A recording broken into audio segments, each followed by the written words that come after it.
Starting the countdown.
Okay, so let's see.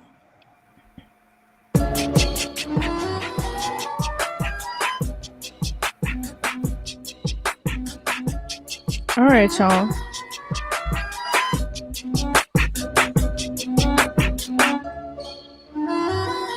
Test 1 2.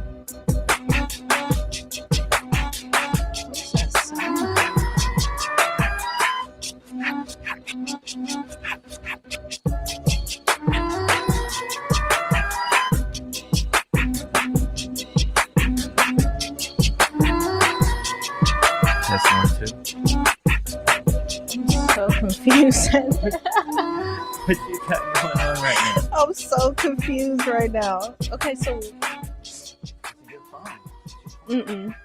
it's not. It's coming from my laptop. Might have to mute you. Let us know in the comments, how are the how's the sound going? Yeah, Coop, let us know how the sound is going right now. I'm like here. It is down. It's all the way down. That's what's crazy.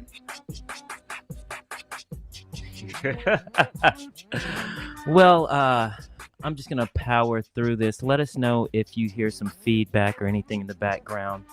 Again, a brand new setup, and I am controlling the setup this time for the first time, so definitely let us know. But I'm Creole, one half of Untwisting the Game Crypto, where we discuss all things Bitcoin, Polkadot, Cardano, NFTs, the Metaverse, stacks.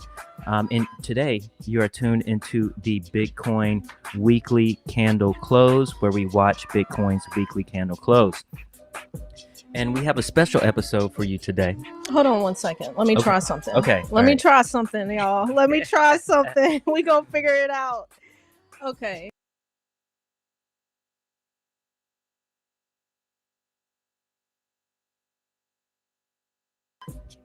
Now I'm not muted. No, you're not muted. Why is there sound coming from my laptop right now? Oh, it is? Wow, I told her it was from her phone the whole time. Okay, moving forward. All right, wow. you're doing better now. Yeah. Let's just restart that, right? I'm just gonna pick a new song. Let's start back from zero. That was okay. Oh my gosh! See, it's those shots she took before we went live. Coin hodler, thank you for the reassuring words. Yeah, here on Untwisting the Game Crypto, we believe in just doing things and figuring it out as we go. Yeah, we have a Vitalik type of mindset. We have an Ethereum type of mindset. Oh, wow. We are live now. Let me try to go through that intro Well, you know what it is. You know, if you've been here a while, you know what we talk about. It's Sunday. We're watching the Bitcoin Weekly Candle close. But today is special. Today is Aaliyah's birthday, right? She was born on this day, January 16th, 1979. So she actually would have been 43 years old today. Wow. Wow, it seems like just yesterday we were mourning her passing. So we're just going to dedicate, music-wise, this whole episode to Aaliyah. We've got some jams, some of my favorite DJ jams, originals, remixes, all Aaliyah. Okay, let's go. Today's episode, we're going to break everything down for you. Some weekly news. We're going to go through U.S. regulations and politics, institutional news, hacks and bugs, world crypto news, NFTs, and the metaverse. Then finally, I'm going to end the episode with a short clip from, I believe this dropped a little bit more than a week ago, but I've been MIA for about a month now, but it's important. A billionaire came out and said he has 50% of his assets allocated to Bitcoin. Bill Miller, we're going to play that for you. And then I'm going to end it because my 49ers are playing. I can hear my wife screaming in the background. So there it is. So let's just talk about it. What's going on with you this week, Michelle? Oh, nothing much. Just been watching this market, watching a lot of this ADA news, a lot of this ADA pumping. Yeah, ADA pumping, y'all. And so I'm going to share my screen real quick.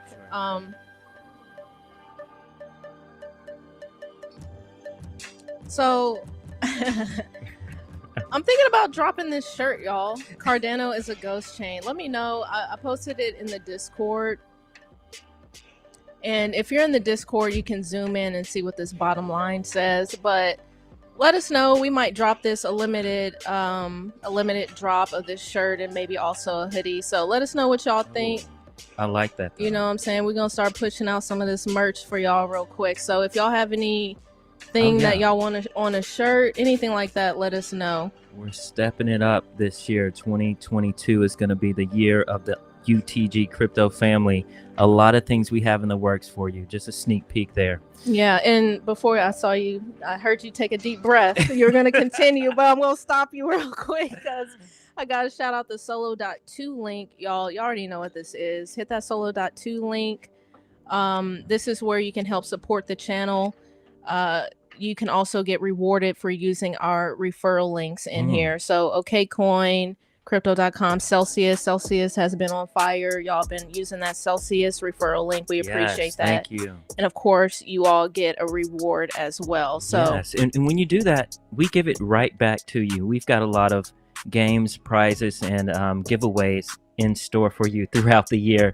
We're just gonna let that BTC price recover a little bit before, before we start. We thought we were gonna be at 80K, right now. So be patient with us, y'all. But let me go back to this Discord real quick because y'all know we did a snapshot.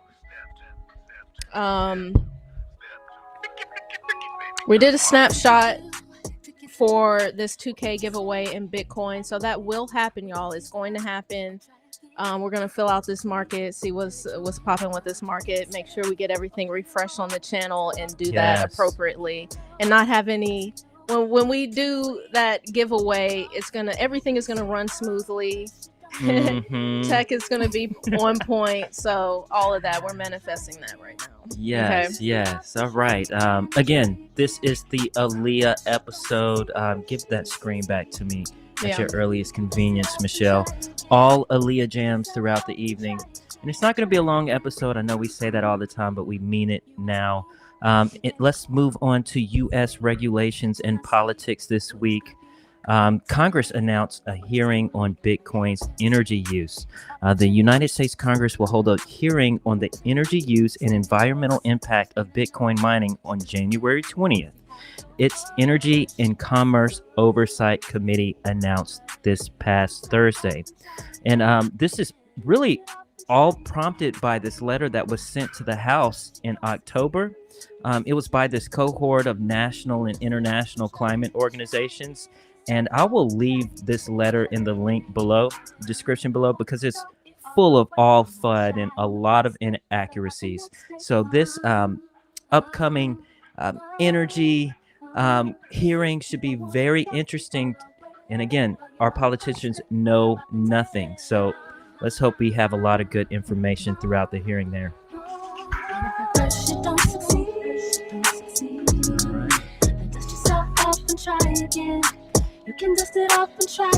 Bitcoin's been holding strong though. Yeah. I think what we just dipped down to 42. It's a Sunday, right? So we can expect a little bit of a dip. But ADA is on the up and up. The Again, ghost chain. Yeah, trying to recover back to that $3 mark is going to happen. But yeah, the ghost chain is seeing a lot of paranormal activity right now. All right, back in U.S. regulations and politics, President Joe Biden sends CFTC nominations to the Senate. The White House has officially submitted President Joe Biden's nominations to fill 2 seats at the Commodity Futures Trading Commission, with upcoming departure of another commissioner. Last week, the White House said it had sent City Manager Director Carolyn Pham and Summer Mersinger to the Senate for confirmation. So we're going to see this play out, how the United States government is going to beef up these committees and these commissions. It's going to be a battle with crypto. So we'll see who's going to win. All right. 49er touchdown. So we got a comment from Nigel. What's up, Nigel? Sunday swap. Yes. Nigel, yes. Okay, I'm going to share my screen again real quick, Creole. Okay. Okay, y'all. So, yes, we need to stay on top of Sunday swap. I've been posting about it. In the Discord, I have the Sunday swap calendar in here. The ISO, I also have a video on the details, everything in here, but I also have reminders set up as well. And again, reminding everyone, if y'all want to remind us on any sort of major event, y'all can come in this reminder channel and set some notifications. But Sunday swap ISO launch is happening January 20th. Okay. Hyped. Yeah, super hyped. That's happening this week on the 20th. And the deadline to contribute or participate in that ISO is on the 25th. Okay. And that's for the round 1 ISO. And I don't think any of us want to miss out on any of these rewards. So everybody, you feel me? Everybody in the UTG Discord on the channel, we're not going to be missing out on these rewards. So go ahead and mark that on your calendars. Mark it. We're 16 minutes before the Bitcoin weekly candle closes. Looks like we're going to close above 43,000 this week. That's good. Oh, we got Logic Sphere in the chat. What's up, Logic Sphere? We have to get him moderator status. Yeah, the Logic Sphere digital dollar for the win. Okay. Logic Sphere. All right. Let's stick around. I'm going to once again present more information and data and statistics of why Bitcoin is going to be better. It's going to be higher market cap, all of that. Okay, and you're going to get the smoke. Let's do the great debate this Friday. I won't be flying anywhere this week. Michelle said she's going to get a couple of ads together for it. Let's make that happen. Hit me up in the Patreon for sure. And if you're not following the Logic Sphere, go hit that subscribe to his channel for sure. And again, tonight is Aaliyah Jams all day. It is her birthday today. She would have been 43. And Logic Sphere, do you think Aaliyah would have been a Bitcoiner or a CBDC believer?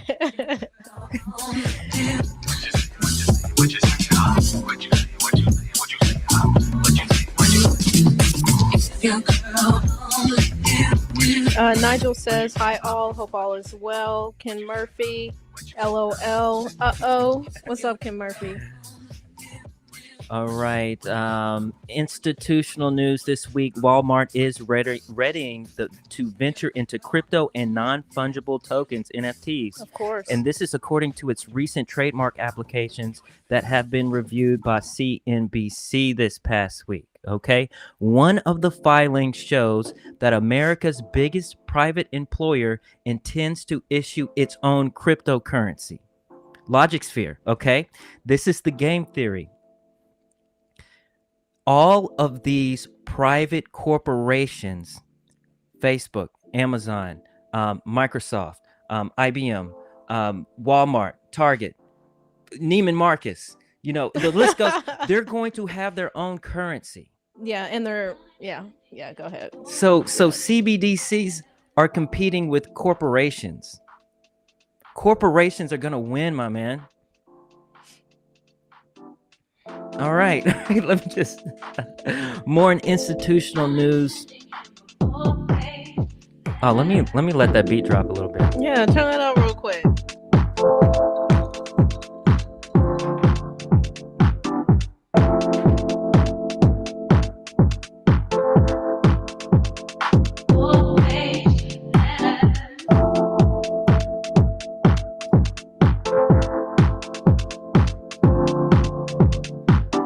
Anyone else happy that Aaliyah's music is finally on Spotify? Yeah. Thank goodness. It only took 20 years. You know what I mean? Okay, we got some comments coming in real quick.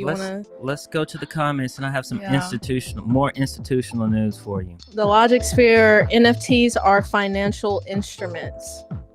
Yeah. And they're marketing instruments as well. And I would kind of love to get into that at a different time. But yeah. I'll get into it a little bit later. Okay. Before this candle closes. So we got 13 minutes. I got a lot of news. Go to the comments. Okay. The Logic Sphere on and off ramps will be CBDC. Okay. So what's the market cap? What's the addressable market for on and off ramps? Is it all of the money in the world? Because that's Bitcoin's addressable market cap. Okay. Ken Murphy, that's centralized though. I'm not sure in what that's in reference to. Probably the Walmart. Okay. Coin. Right. Most likely. Which it would be, yeah. The Logic Sphere. Nobody gonna pay taxes, right?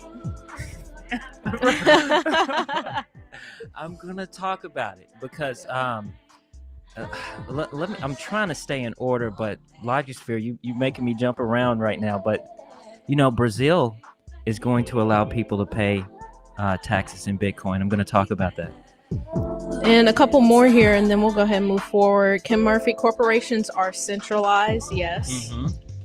Definitely agree with that. Coin Hodler, I bought the original vinyls unsealed for my wife for her birthday. We got them on the wall. That's dope. Beautiful. That's dope. Love that. Love that.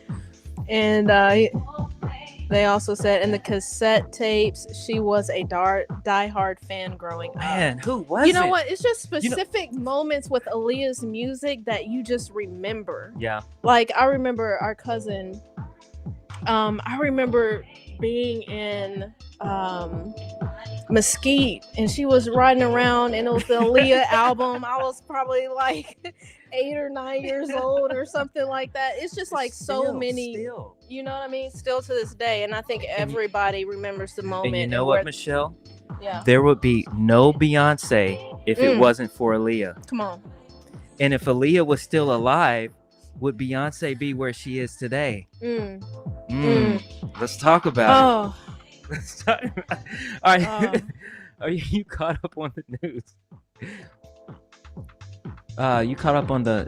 Can I go back to one more. Okay. One more real quick. Alexa. I feel like that's a new name. What's up, Alexa? Happy you're on the channel. Who sold at 69K and whom is bag holding? I'm bag holding. For me, this is not I always say it's not a game, but this is untwisting the game. So it's a game, but I'm playing this game for the long term. Yes. You know what I mean? I'm bag holding. The only thing that I've been selling is some coins I don't care anything about. All coins I don't care about. I just got in to make a quick buck. Right. Projects that I thought would do well, but kind of were stagnant. I've sold some of that. Bitcoin, I'm not selling my Bitcoin. I'm not selling my Satoshis. Creole, what's up? Yes. If you're new to this channel, or you will hear us say all the time that the price of Bitcoin right now is a rounding error. Okay. 80% of the world is going to be using Bitcoin within your lifetime. Less than 1% of people in the world are using Bitcoin right now. Bitcoin is going to infinity. Right. And let me share a little something real quick, y'all. I shared this video in the Tea Room channel on the Discord. Simon Dixon getting ready for the Bitcoin crash. He was preaching in this. He was preaching. And the thing is, as I said here, bingo, too many of us are still valuing our wealth in fiat. We need to be valuing our wealth in Satoshis. Mhm. So again, and I think it takes a lot of people time to really see that bigger vision and be able to start to value their wealth in Satoshis. Because even when we look at the US digital dollar, in our lifetime, more consumer products are going to be priced in Bitcoin and Satoshis than the dollar. Right. Bitcoin is the gold standard of value of what something is really worth, because it cannot be printed away. It cannot be devalued. Right. All right. I mean, we got more chats coming in, but if you want to go to your next let's, segment real quick. Let's stay with the chats a little bit. Let's go back up here. Aloxa, K word, hodl. Yes, we are holding Bitcoin. It is like, yeah. We are not selling Satoshis. I promise you that. Never own BTC. I'm using alts to get me up there. I hear you. Who said that? This is Nigel. Okay, Nigel, let me talk to you. You want to put in do your thing, all right? But you have to remember, you always want to be dollar cost averaging into Bitcoin, because we can play the altcoin casino all day long, but Bitcoin is going to be so impossible to buy in the near future that you're going to be kicking yourself that you didn't have a stack of Satoshis. Because you remember, we can play the casino altcoin casino all day long, but when you're in and out of alts, you're paying taxes. I never have to pay taxes on Bitcoin because I'm never going to sell it. Right. And, you know, even more, like, I get this perspective. Never own BTC. I'm using alts to get me up there. I hear you, right? Because at the end of the day, like, let's be real. We'll see ADA do a 5x probably before we'll see BTC do a 5x. Would you kind of agree with that? So I can understand the perspective of playing the game of alts to try to do a 10, 15, 20, 100x, because that can happen in alts. But I think at the end of the day, the safest bet is Bitcoin, right? Yeah. I mean, so Bitcoin is going to be the last digital currency standing. But to your point, Creole, I'm always buying BTC every single week. I don't even think about it. It's automatically buying my BTC, right? On across 3-4 different accounts that I have. Yeah. I'm buying BTC, right? Dollar cost average. A couple more comments here. Coin Holler, call me Holding Caulfield. What else we got here? What's up, Coin? Dropped in the chat. What's up?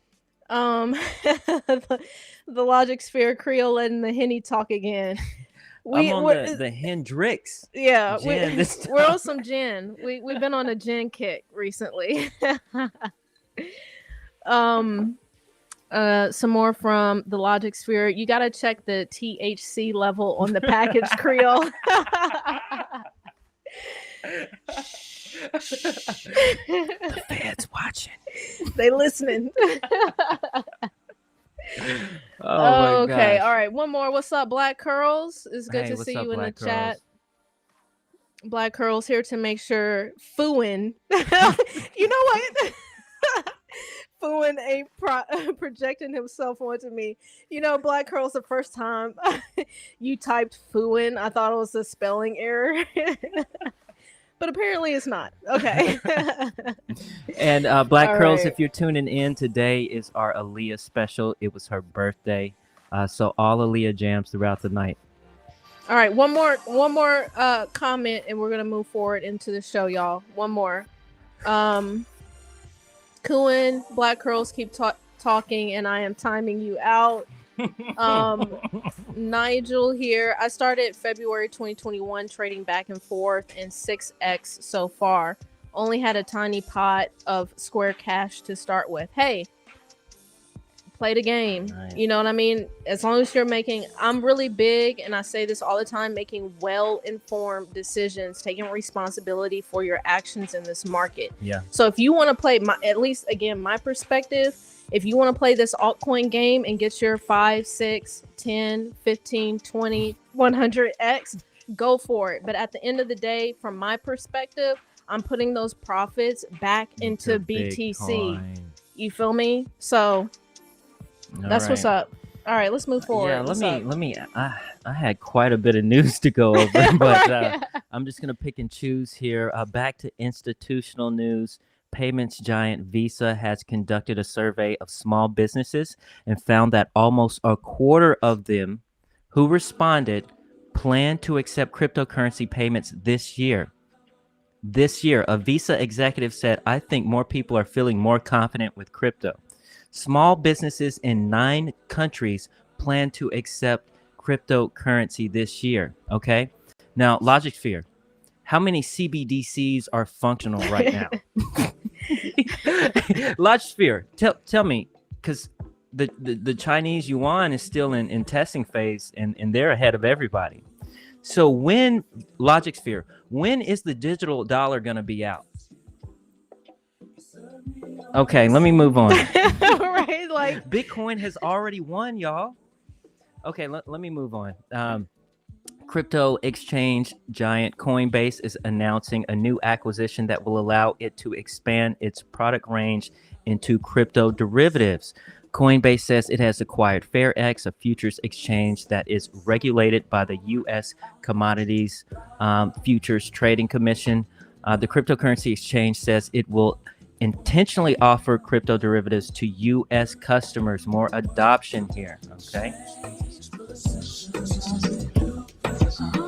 All right.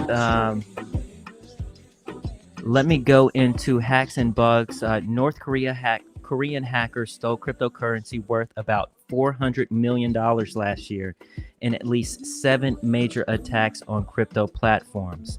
Only 20% of those stolen funds were Bitcoin. And for the first time ever, Ethereum accounted for a majority of the funds stolen at 58%, said blockchain data analysis firm Chainalysis.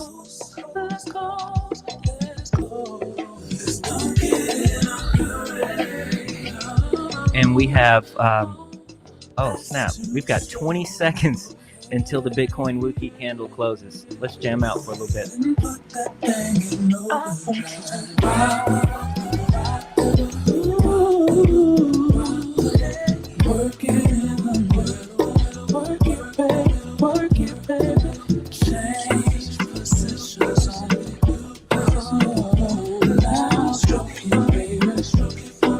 All right, and we have closed. The Bitcoin weekly candle has closed at $43,069.51. So at least we stayed above 43. What does this mean? Hey, price means nothing. You know, these guys doing the technical analysis and these charts and all that, none of that matters, okay? right. And I'm going to show you why. Let me pull this up. Again, let's go to the BookMap. All right, again, this is, oh, no, don't exit. This is BookMap. If you go to bookmap.com, you can download this app for free. I've got the paid version up right now. but it shows you where all of the Bitcoin orders are. Okay, so we see there's a couple of thick red lines at 42,650, 42,600. Quite a few Bitcoins right there in open orders. But look at this, Michelle. These 1, 2, 3, 4 huge red horizontal lines above the current market price. We've got 43,500, 43,700, 800, and 44,000. So what does this tell me? You know, we always tell you that these market makers, they commit liquidity in these zones. All right, they have these open orders up. So these market makers, they're working the spread and they're setting their positions right now. Okay, there's liquidity for them to take right at these red horizontal lines. So will we dip, liquidate these orders at 42,650 before we start going back up? Nobody knows. But we can infer where the orders are. We can infer where the price is going to go. The market makers are always in control. You have to ask yourself, are they going to be building longs or shorts? And market makers always do the opposite of what you think, retail. Yep. They prove that time and time again. Yep. So it'll be interesting to see what happens tomorrow.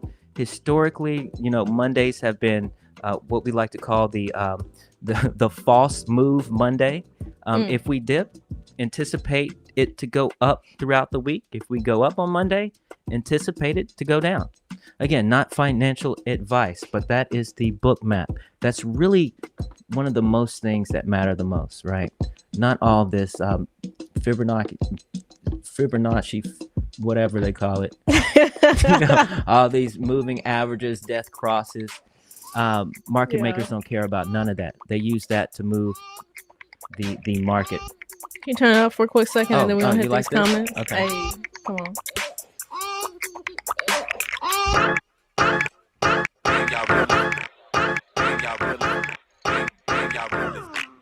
I've been watching you like the.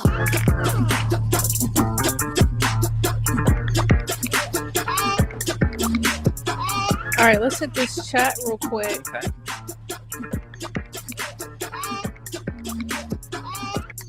Black Curls, all these hacks in quotations sounds like these holders are irresponsible sheep or doing this for publicity. Could be. It's possible. I also think that some people's code and, like, you know, some people's security is just not it. It's just not the move. And most of those 7 hacks last year, they were on centralized exchanges and with other centralized companies and corporations. So that's why you don't want to hold the majority of your crypto on exchanges, because you don't want to trust other people with your money, with the security of your money. Right, but you know, even these DeFi platforms, a lot of these cats have been getting caught up, right? Millions of dollars being lost, things of that nature. As we've covered in the past. I mean, I don't know what to tell you. But I will say, since you brought that up, I just posted a video. Hashoshi did a great video on your crypto being at risk, and kind of, I mean, people are getting really like, these bad actors are getting, like, I mean, it's getting super sophisticated, y'all, and we just got to make sure we're doing the due diligence. We're inconveniencing ourselves when it comes to security. If you do not feel inconvenienced with your security, you're not doing enough. Right. Period. Right. It should be a chore. And if you're putting money on these kind of off the wall DeFi platforms that are offering 10,000% APY, you know what I mean? You may just want to go ahead and make peace with the fact that you may lose your money. Okay. So that's a whole nother situation. So yeah, let's be smart out here, y'all. Yeah. Okay. What else we got going on here? Oh, and actually this past week, talking about hacks and just losing money, if you follow the Bitcoin whale alert guy on Twitter, someone actually sent 25 Bitcoins to one of those scams. You know, send me 25, I'll send you 50 back. Somebody sent 25 Bitcoins to one of those wallets, and it was verified. So it's very unfortunate. Black Curl's coming in with the shots. Your Bitcoin folks change their technical analysis every time Bitcoin doesn't act the way they predict it will. Everybody does. Everybody does it, right? And as we've been saying, and I say this often, nobody knows what's going to happen, right? Nobody knows. Nobody can tell the future. Dollar cost average, and stay patient. Keep it chill. All this. What's old boy's name? Willy Woo, and like all these different predictions and stuff. You know, Pomp was saying 100K by end of 2021. Like all this stuff, we can continue to manifest it. Doesn't mean it's actually going to happen. Your affirmations, wake Right. up, 100K Bitcoin. You know what I mean? It's going to happen eventually, but maybe not by, Right. these predicted times, right? All right. What was I about to say? I did want to go back to some news I didn't get a chance to cover before that weekly candle close. So I hope you're listening to this, Logic Sphere. Rio de Janeiro plans to buy Bitcoin with city's 1% reserve and also provide a Bitcoin tax discount. So when we're talking about world reserve currencies and world reserve assets, what other cryptocurrency right now are governments putting large amounts of money into as a store of value? Bitcoin has already won. So I'm trying. I know I keep saying that. But I'm gonna keep laying it out for you because I want you to be financially successful in the future, right? All right, and also Sweden is to launch its first crypto SPAC. As the first nation in Europe, Sweden is launching the first crypto-based SPAC later this month. According to the announcement this past week, the company will enter the Swedish spotlight stock market on January 21. More adoption this month. Q1 is, I feel like Q1 is going to be very, very explosive for the crypto industry. All right. Right. And let me just say this. That's why we stay clowning stuff like this. The State Bank of Pakistan and the federal government have decided to ban the use of all cryptocurrencies. Good luck. Right. Go for it. Let's hit this chat real quick. Before you hit the chat, one more piece of bullish news right here. Uruguay reportedly installs its first Bitcoin ATM. Do you hear that, Logic Sphere? Black Curls, Coolin. It wasn't an XRP ATM. It wasn't a CBDC ATM. Bitcoin has already won. You know what? Did you say Coolin? Yeah. Oh my gosh! This entire time I thought it was Ku-in. Now it all makes sense.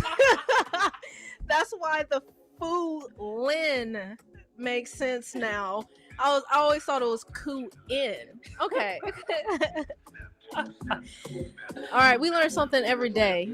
Okay, let's hit this chat. Okay, hit the chat, and then we're gonna come back and do some NFT news and Metaverse news.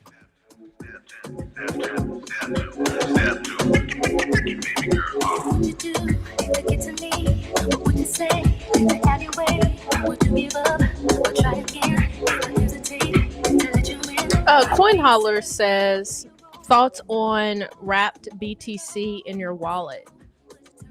I mean, I haven't really done a whole lot with that. Yeah, I haven't. And correct me if I'm wrong, that wrapped BTC is just Bitcoin, you cross bridge to Ethereum, right? And speaking of that, I know they're working on some stuff on Cardano. I know there's a dApp that's launched that's trying to do a similar thing. Yeah. I just don't know much about it. I mean, it's some high APYs over there using the Right. Ethereum DeFi, but again, I don't think you all realize how valuable Bitcoin is going to be in playing these DeFi and wrap games, you're going to be kicking yourself in the future if you lose Bitcoin over it. But again, not financial advice. If it's working for you, get your money. But I don't know. Bitcoin is too valuable. Yeah. Nigel, I work with a guy who opened an e-bank account in China through a WhatsApp link. He lost it all. Yeah. And it comes to greed, right? Because if you have any type of cryptocurrency right now, you're going to have generational wealth. You are going to build wealth. But sometimes we just get so greedy for that extra percent APY, and just, if I could just, increase my stack 10%, don't do it. You're too early to be playing risky games like this. Right. And if it's too good to be true, a lot of the times it is too good to be true in crypto. And again, my thing is like, hey, and I saw, I think that, who was that? Mentioning Time Wonderland, Coolin mentioning Time Wonderland. Like, my whole thing is like, hey, get your money. If you want to do it, go for it. I know, what was that? Something Kingdoms. Let me see. And they were offering some crazy APYs on that. Go for it. My whole thing is just be fully aware and go ahead and make peace with the fact that you may lose your money. Right? That's my whole thing. Yeah. If you want to do it, when I make decisions in crypto, I'm always about making peace with any potential outcome that happens and doing my best not to lose my money or get played. And we may have, PTSD compared to some of the newer people. So we're a little bit more conservative with how we move throughout the space. But just realize it's rug pulls out there, and you can't time the market with these small cap coins, right? Mm-hmm. Oh, and Nigel said to that cat who opened that account in China or whatever, I guess they did it just to avoid taxes. The idiot. Look. And we had Creole. I know you about to play an angel over here with these taxes, but here's my thing. I'm all about following the rule book. I know a lot of people are out here, really, just ducking and dodging, ducking and dodging, and getting real clever out here in these crypto taxes streets. It's not for me personally, because I just don't want the smoke. I just really don't. Because it's coming, and because all of these things, they're on public blockchain ledgers. And if you've ever been audited by the IRS, they're gonna know, right? They're going to look at everything. Oh, you got this dollar here. Where did that dollar come from? You're gonna have to show your on and off ramps where that money came from. So pay your taxes. And I'm the type of guy, I love avoiding taxes. It's a game for me. Rightfully so. Absolutely. We had two tax attorneys this year. Right. So but at the end of the day, the IRS, they have statutes of limitations. They're going to be able to go back and get all those funds with fees and expenses and late fees, and it's going to add up. It's not worth it. Right. I'm not trying to play that game. I've heard from more than one people that getting audited is not fun. I haven't, knock on wood, I have not gotten audited yet. It's probably coming down the road, but like, it's not fun. I'm not trying to be out here playing games with the government and all this kind of stuff. So pay your taxes, y'all. Get you a tax advisor, especially I would say if you're making anything over maybe 20K in crypto, that would be a good time to get yourself a tax advisor, someone you can talk to and communicate with, and make sure you're doing things right, because it will come back to bite you. It will. I've heard many stories of people having to pay off, their taxes because they didn't do the math right on their taxes and their profits, and like it gets crazy, and that's just a headache you don't want. Definitely. Okay. Do you want to do some more comments or move on? Want to move on? Let's do a couple more comments, and I'll go to some NFT news, and then we're going to jump into the top 10 news from each of the top 10. Okay.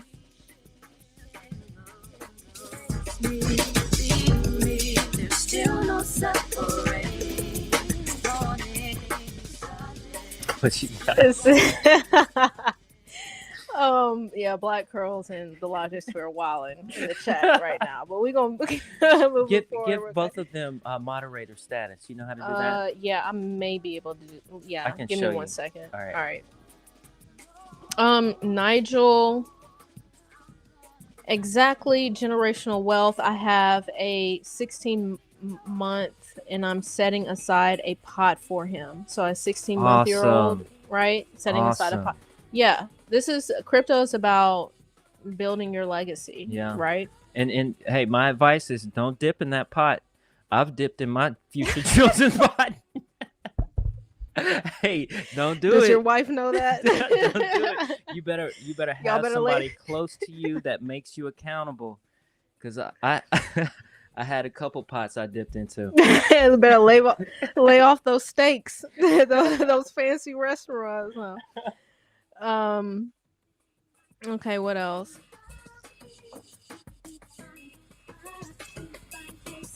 The Logic Sphere, one more from the Logic Sphere. Don't worry about taxes. They will be done on chain when the government permission chain comes. Hey, Logic Sphere, when is that going to happen? Can you give me a date? When is the Fed going to actually acknowledge that cryptocurrencies are here to stay? They haven't even acknowledged that yet. I hear you. But they're so far behind. And we're going to debate about it.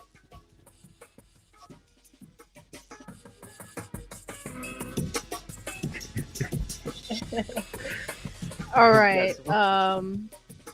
Okay, did you want to move forward? No, I mean, if the chat is lit, let's stay with let's stay with the chat.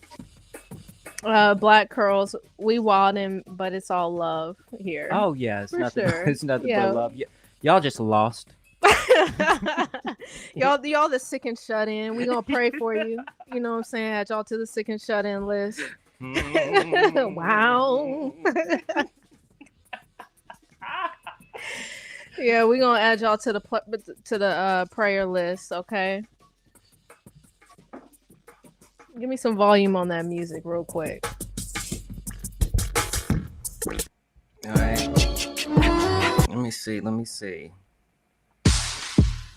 Kaylee Fort, what's up? I feel like that's a new name. I haven't seen you in the chat before. We're so glad that you're here. Welcome. Kaylee Fort, the feds haven't even acknowledged inflation. Acknowledging crypto is a long shot. Exactly. And the technology is going to blow these governments. It's too late for them. Yeah, they're going to try Logic Sphere, and there's going to be a lot of money put into CBDCs, but they're going to fail. They can't agree on it. It will take an act of Congress just to make one change in the protocol. You know what I'm saying? Name me one product that the government provides that's better than the private sector. One product.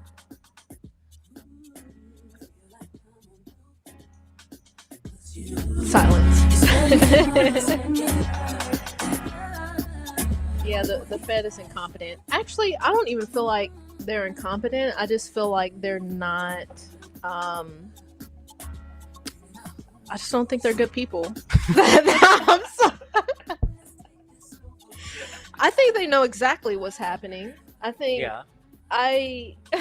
Maybe it's because I read The Creature from Jekyll Island. Maybe it's all of that kind of stuff. But yeah, I just think we have terrible human beings with a lot of power. Bitcoin fixes that. It fixes it.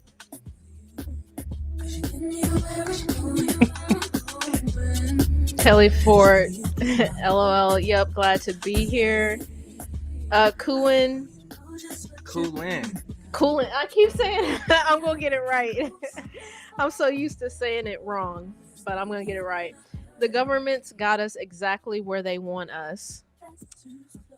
Yeah, right now they do, right? But at the same time, Coolin, the government can't even make people wear masks.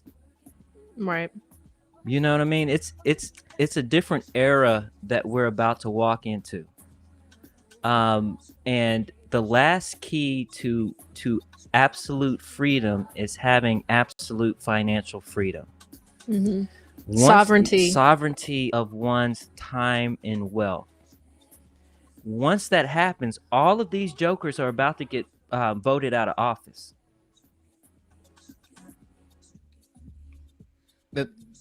You know, right. So, right. All right. More chat. I got a couple more pieces of news to talk about, but we can. You can go ahead. Okay. All right.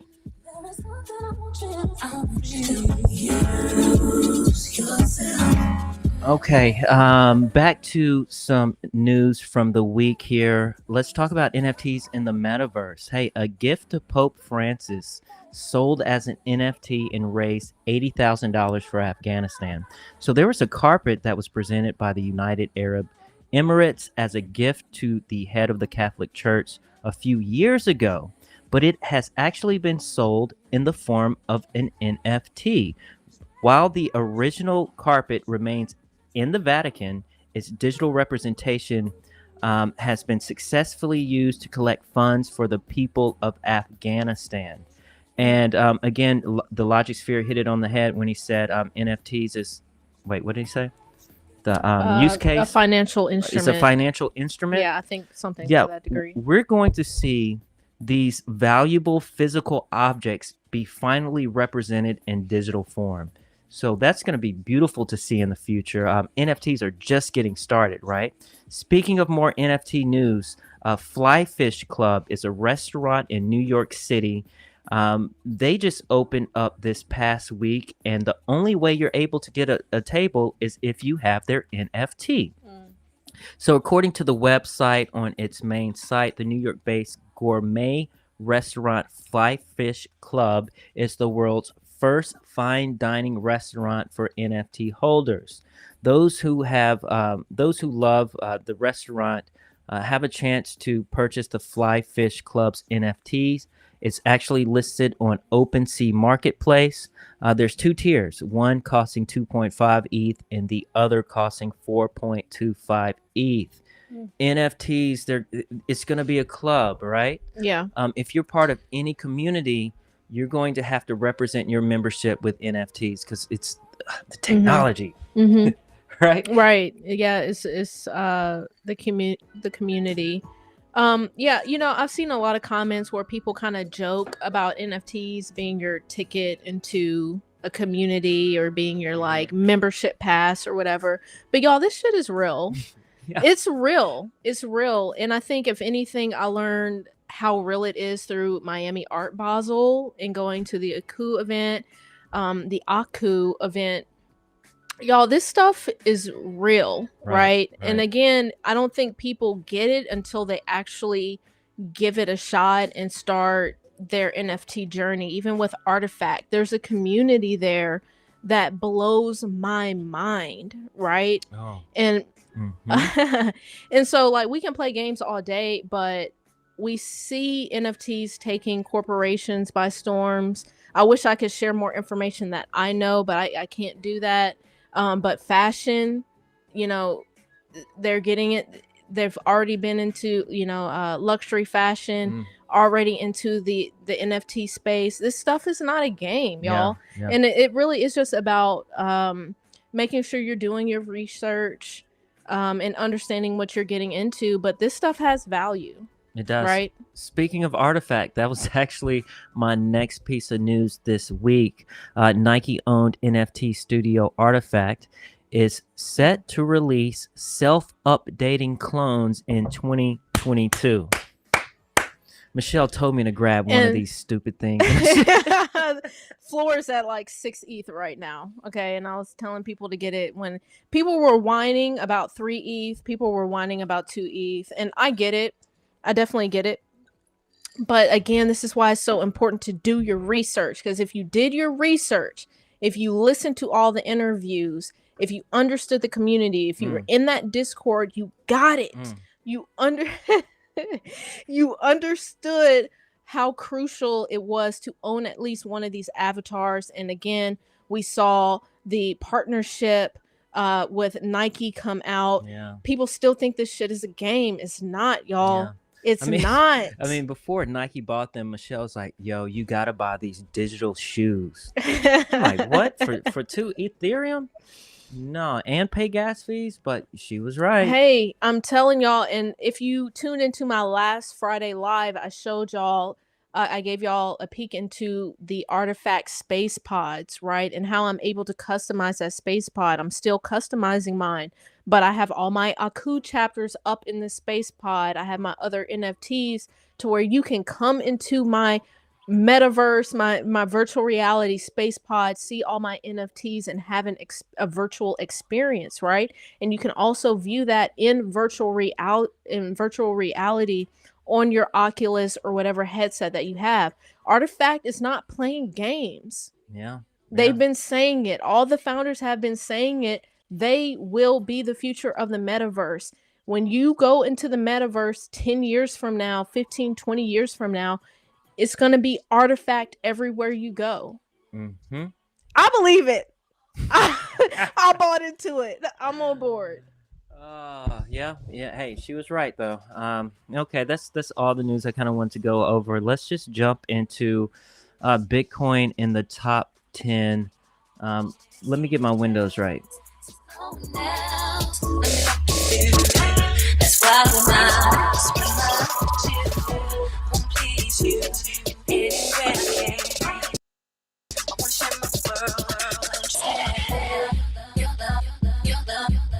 Is that jersey? Yeah. Hey.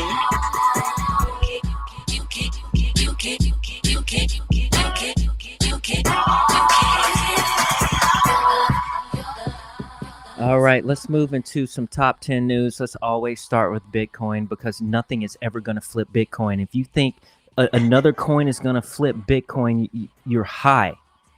I mean, they were saying Ethereum was going to flip Bitcoin. We'll see if Ethereum can even get to 2.0. Let's make that mark first. Let's cross that mark first. All right, let's just start with talking about the Bitcoin network. The price right now is 42,975. We dipped below 43,000 just from us talking.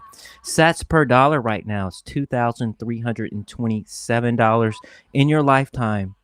Well, I'll say in your children's lifetime, one sat is going to equal one US digital dollar. Okay, do the math on that. Yeah, market capitalization is $813 billion right now. We're actually at a 37% decline from the $69,000 high, and that was back in November 10th, 2021.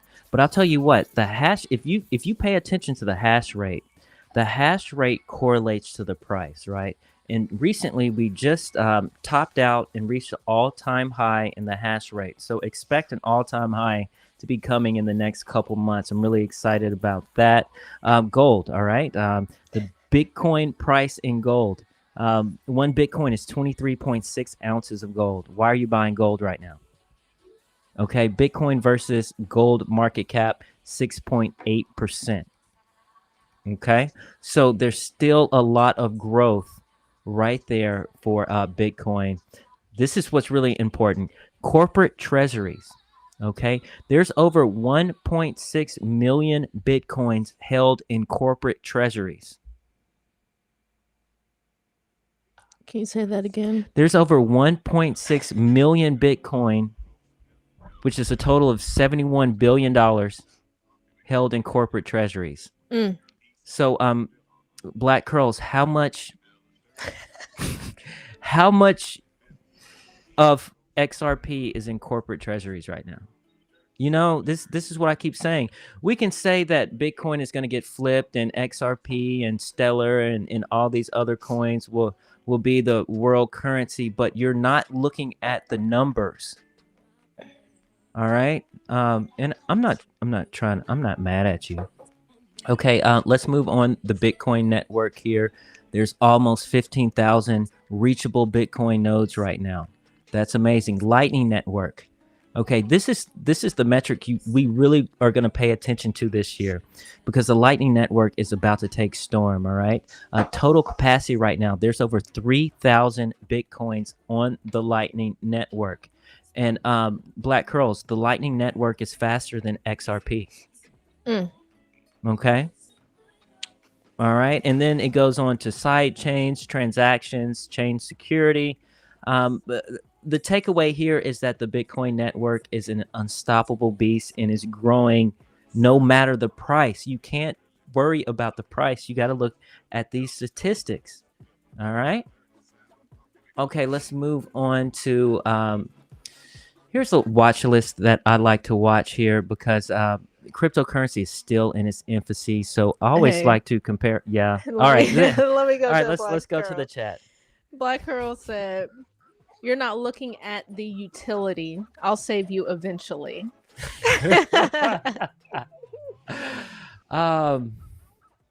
Let's talk about utility. What is something right now that XRP can do that you can't do on the Bitcoin network? Well, wait. And Black Curls also said, "No, not the centralized Lightning Network." Yes. See, okay, Lightning Network is centralized. Yes, it is. But it's okay to have centralization on your second layer.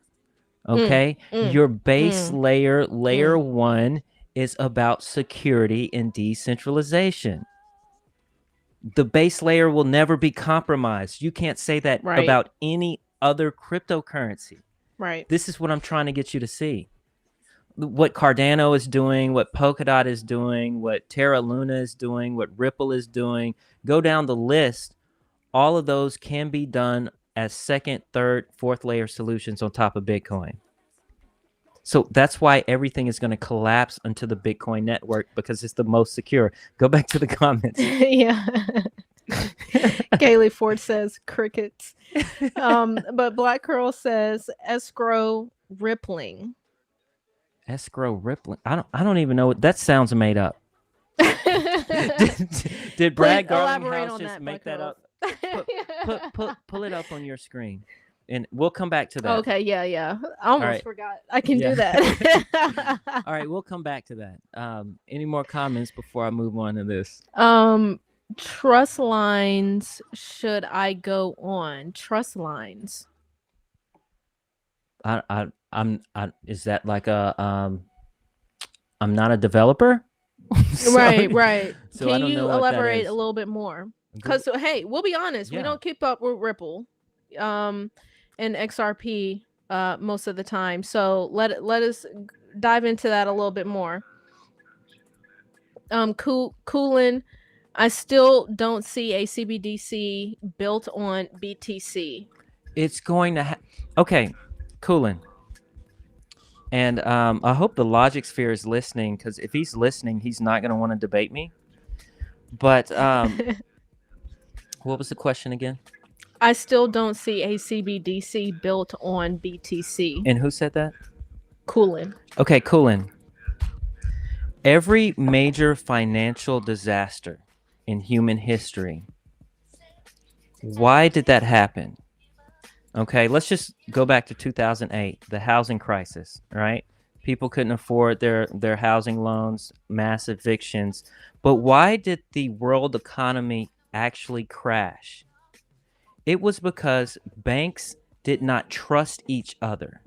Banks didn't trust what was on each other's balance sheets. So banks stopped lending to each other. That's why, what was it, Lehman Brothers, or that major bank that crashed and went to zero, because they couldn't get any loans from other banks. So what I'm trying to get y'all to understand is, with central bank digital currencies, with banks having the ability to make to make the same decisions at a quicker pace, banks are going to trust each other even less. So the banks that are going to have the most trust are the banks with the most Bitcoin on their balance sheets, because you can't fudge your Bitcoin numbers.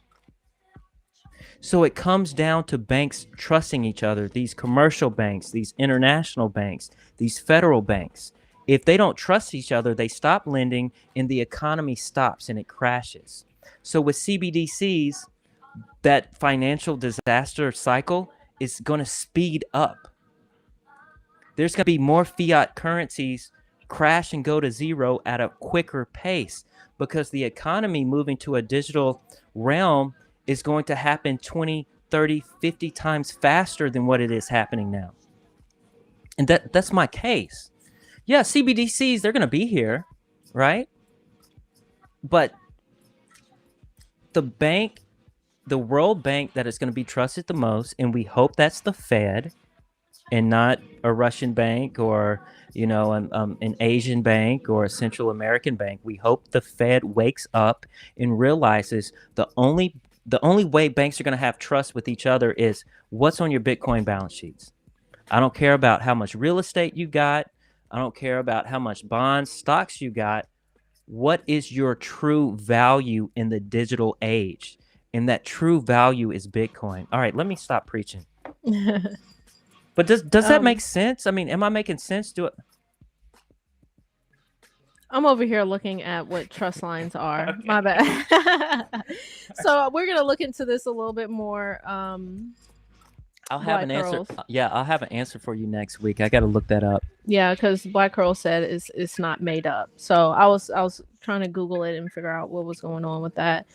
And I'm not saying XRP isn't going to be here. Right. Ripple, the company, XRP is going to have use case and utility, but what's XRP's addressable market? If you're saying it's going to be the #1 central bank digital currency, central banks don't have that many trillions of dollars on their balance sheets. But it's going to go up. Coolin says Turkey won't be choosing BTC for their new currency. Well, not yet, but they will. Yeah. They're going to have to. Right? If they want to do international commerce again and be trusted, they're going to have to. You want to move forward? Yeah, I'm sorry. All right, back to this page here. Let's just take a look here. Gold at 11.5 trillion, Apple at 2.8 trillion, Microsoft at 2.3 trillion, Alphabet at 1.85 trillion, Amazon at 1.6 trillion, silver at 1.2 trillion, Tesla at 1 trillion, Facebook at 900 billion. Bitcoin coming in at number 9 at 817 billion. Why am I showing you this? Coolin, why am I showing you this? What's stopping from Apple coming in and buying half of the supply of Ripple? What's Ripple's market cap right now? It's still in the top 10? Okay, it's 37 billion? So what I'm trying to tell you is that any one of these corporations overnight can come in and buy half the supply of Ripple. Yeah, it would make your bags moon, but they could change the protocol overnight. Right? These corporations, like, all right, let me stop. Berkshire Hathaway is below Bitcoin. You know, they called it rat poison, but Bitcoin is valued more than your entire portfolio. Visa at 466 billion, right in front of JP Morgan Chase. They love to flip each other. Bank of America at 392 billion, MasterCard at 365 billion, Netflix 232 billion, Wells Fargo 231, PayPal 209 billion, Citigroup 132 billion, Goldman Sachs 127 billion, Capital One 68, Square 61, Twitter 30, ARK Investments, Kathy Woods at 13.6 billion. She's kind of been taking a beating this year. But she had a miraculous year last year. Yes. MicroStrategy 5.6 billion. Go ahead. Speaking of that, actually Creole and I, we went to this little like crypto event nearby, and one of the cats in the audience, you remember what I'm talking about? He like called out Kathy Wood. Isn't Arkinvest down by X, Y, and Z? But yeah, I don't know. I just thought about that. Yeah, Go ahead. But last year she was up like 200% or something. So I mean, you have to remember to zoom out, and that's what we're gonna try to do for you each week, just so you can stay grounded in what's going on. All right, let's move into the top 10 news here. What is the total market cap for all of cryptocurrency is 2.21 trillion. So really, Apple could come in and just buy all the cryptocurrency in the world right now if they wanted to. So that's why decentralization matters, right? Because these corporations, a light bulb is going to flip. It matters. And they're going to start buying crypto. And we can play the game of what crypto they're going to buy first and make money. But what crypto is going to be around for your children's lifetime? That's the game we're playing, okay? Right. All right, Bitcoin right now at $43,034. It's back above 43,000. Market cap $818 billion. Bitcoin in the news this week. Bitcoin's hash rate tops a new lifetime high. Bitcoin's hash rate has been riding high again as its processing power tapped another life high on January 15th this past week, 2022, reaching 219.68 exahash per second. Do you understand how secure that is? 219 exahashes per second. Okay. Moving on with some more Bitcoin news. Tonga, and I talked about this the last time we were live together. Tonga is to copy El Salvador's bill making to make Bitcoin legal tender. Okay, a former member Tongan parliament is behind a proposal to make Bitcoin legal tender in the tiny Pacific nation of Tonga, following the footsteps of El Salvador. Okay, this Lord Fizitu, who's actually very active on Twitter, and I actually was at a Twitter space and I got to ask him questions on that Twitter space. It was really fun. But Cointelegraph, he actually told Cointelegraph that plans are in motion to use state-run volcano mining facilities to create wealth in Tonga. Can I use a volcano to create wealth in XRP, Black Curls? Can I use any natural resource to do that? Tonga has 21 volcanoes. That means one volcano for every 5,000 people. He owns one volcano himself through his family's hereditary land rights. The proposed Bitcoin mining operations would use geothermal energy of volcanoes to generate power. So, Bitcoin is backed by volcanoes, bro. Do you proof of work is better than all of that, okay? I love proof of stake. I get paid every 5 days in Cardano. I get paid every 2 weeks. Facts. I mean, every other day with Polkadot. You know, I love proof of stake. It pumps my bags. But at the end of the day, proof of stake is not as secure as proof of work. All right. One day we're going to be mining Bitcoin with the sun. Like we're going to have space stations around the sun using energy to mine Bitcoin. Weren't they saying We're going to be using stars, right? Well, wasn't there like a rumor saying that we would be able to like mine Bitcoin with our brains or something like that? You know, that's and that's another thing, you know. Hey, with Elon, what is that called? With these neural links. Yeah. and actually I was, oh my gosh, I forgot what podcast I was listening to, but this guy, he was in the consumer electronic industry, and we're gonna be mining Bitcoins with microwaves, with refrigerators, with kitchen appliances. Let's hit the chat real quick. Okay, Can we? Let's hit this chat. Okay, Ebro. What's up, Ebro? Hey, what's up, Ebro? How do you sell Bitcoin/crypto to Senate without saying they're needed because you don't trust the government? This is how it's going to happen. What's that mayor in Miami? Okay. So these politicians are raising hella money through crypto, right? So it's going to come down to votes. They don't care about the environment. They don't care about none of that. What they care about is staying in power. Yes. So it's going to come down to the votes. And we already see crypto lobbyists and these lobby organizations being formed. So it's the money. Right. It wasn't that. Who was that posted something in the Discord about? Yeah. Hold on. Let me share this.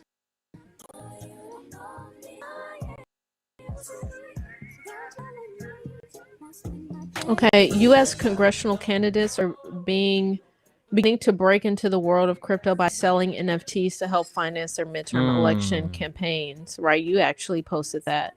Right, so things are changing. Yeah, times are changing, and it's gonna change so fast. Right. Millennials are, becoming. Well, what am I? What are are the you words trying to say? Here, take another shot. That'll help you clear your mind. You know what I mean? We got millennials, Gen Z coming up, and we're about this crypto life, right? Yeah. Are we not? Are we? Yeah. And so we're seeing, mayors like Mayor Suarez coming in heavy on this crypto. The New York mayor What's his candidate, name? or He won. what? He won. Yeah. I almost said being Cory Booker. This kind of no, looks like wrong city, wrong thing. But yeah, I mean, we're seeing this trend going into crypto, right? So if candidates want to win this vote, they're gonna have to be pro crypto, are they not? Well, their funds are going to have to be pro crypto for sure. Yeah, and it's only a matter of time. But when we take a look at all of the issues and also all the new issues, I think crypto is going to gain the most amount of steam the quickest, especially if they start screwing with people's money. All right. Just a couple more pieces of Bitcoin news this past week, and I'm going to move on to Ethereum. But San Diego State University is accepting Bitcoin donations. Can I stop you real quick? Yeah.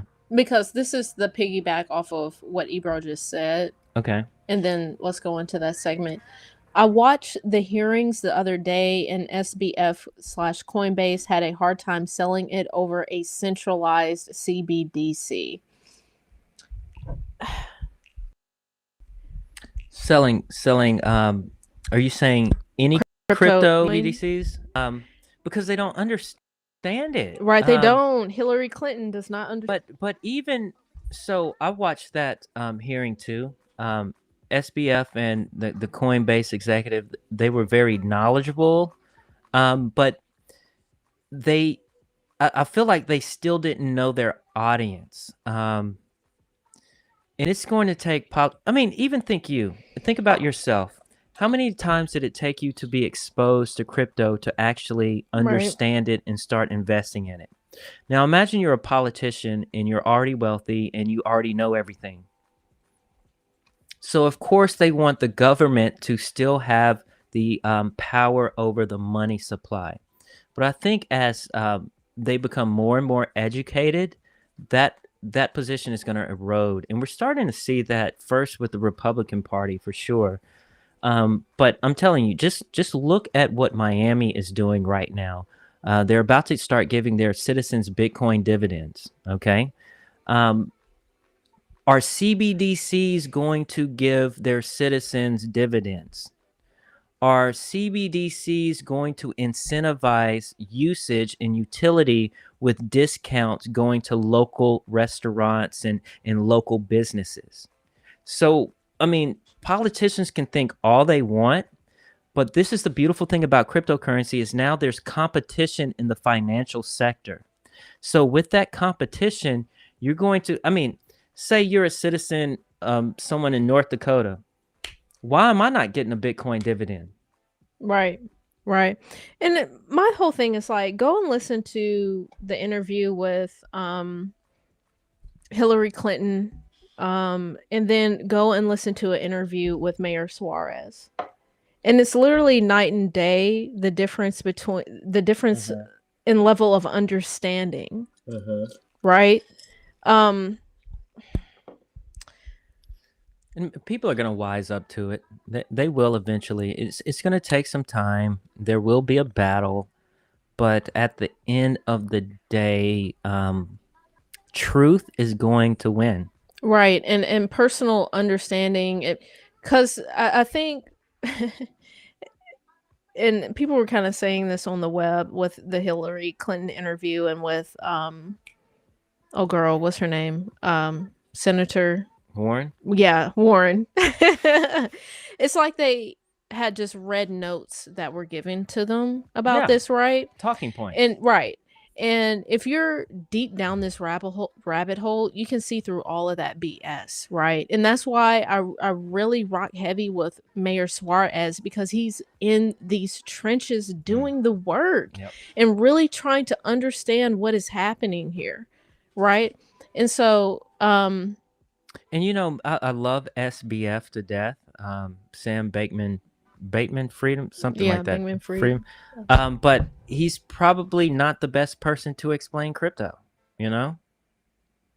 And there's levels to this. Did you want to move forward? Yeah, San Diego State University accepting Bitcoin donations. Do you hear that, Black Curls? It's not Ripple donations. It's not Ethereum donations. Also, more Bitcoin news. Stacks was actually in the news cycle this past week. Stacks became the #1 Web3 project on top of Bitcoin. So there were also 140,000 NFTs minted on Stacks in the first year. Okay, it had its first anniversary this past week, I believe. And it seeks to make Bitcoin programmable as a second layer solution. Okay, there's been over 350 million monthly API requests, 40,000 Hero applications to be built as wallet downloads, and 2,500 Clarity smart contracts. So there you go. All this stuff. And I will say development happens slower with Bitcoin, but that's a feature, not a bug. Right. All right, let's move on to the #2 in market cap. We have Ethereum here, closed this week around $3,339 with a market cap of $399 billion. Ethereum in the news this week. Ethereum set a record with almost $400 million worth of coins burned in 1 week. That's not hard money. Okay, Ethereum is not hard money. Okay, if you're burning $400 million a week, that protocol can be changed at any time is what I'm getting at. But more Ethereum news. During the last 7 days, there's been 2.53 billion non-fungible token sales, and that's up 161% over the past week. Ethereum's blockchain recorded the most NFT sales with $2.45 billion in 1 week. Is that insane? $2.45 billion in NFT sales on top of Ethereum in 1 week. That's absolutely insane. But Michelle, let me just kind of go back to the $400 million that was burned. Mm-hmm. Can you imagine if the United States government came out and said, hey, we burned $400 million in 1 week from the tax money you paid us? Wow. Yeah. Wow. I have my issues with Ethereum, but hey, it will be around for the long run for sure. Let's move on to #3. Binance Coin, BNB, closed around $496 this week with a market cap of $84 billion. Binance in the news. Binance expands its global reach with registration of 3 new corporation entities inside Calgary, a city in the province of Alberta, Canada, according to a local report this past week. The report adds that Binance also completed 2 high-profile hires to push its regulatory compliance move. Binance is pretty much cementing its regulatory compliance in Canada with this incorporation. Also in the news this week with Binance, it ceases all crypto services in Singapore. According to a blog post published by Binance earlier this week addressing its customers in Singapore, which is the biggest crypto trader, intends to cease its efforts to obtain a license to operate in the city-state from a monetary authority of Singapore. And this is going to happen, I believe, the 13th of February. It's going to cease all operations. So that's interesting there. USDT number 4, $1 price with a market cap of 78 billion. USDT in the news. Tether froze 3 Ethereum addresses holding $150 million in USDT this past week. The 3 accounts frozen by Tether will not be able to move funds or conduct any transfers. Given the increasing crypto crime, Tether had earlier issued statements that the company is always vigilant towards supervising any malicious crypto movement. Yeah, right. and regulating funds that might be associated with crime and money laundering. So, again, using these centralized coins, your addresses can be stopped. Your addresses can be blacklisted. That's very scary when you have a lot of wealth in it. Because what if, I had a transaction that included some criminal money, but I didn't know it? What if my address gets blocked? And actually, Tether in 2021 blocked a total of 312 Ethereum addresses all year. So be careful where you put your crypto money for sure. Let's go on to number 5. Number 5 is Solana this week, closing at $147 with a market cap of 46 billion. Solana in the news. Digital asset strategist at Bank of America revealed that he believes Solana has the potential to become the Visa of the cryptocurrency space as it focuses on scalability, low transactions, and ease of use. And this was reported by Business Insider this past week. Solana has settled over $50 billion in transactions since it first launched in 2020. Again, I have my issues with Solana. I mean, it's been offline how many times since its inception? It just like the blockchain just stopped. Just you need to make a transaction. We're just offline. But it's funny. It says these VC guys say, it can be as big as what's Visa's market cap. And this is what I mean about total addressable market. Visa right now is $466 billion market cap. So we're looking at it next.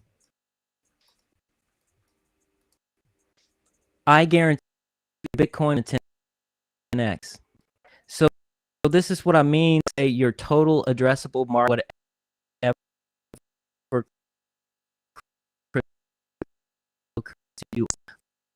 halfway through. Do you want to go to this? Is there? Yeah, let's at the Okay. Let's go up here.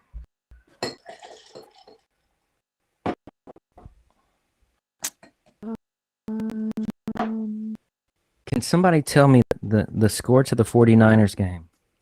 Yeah, if you know the score to the 49ers game, hit it in the chat.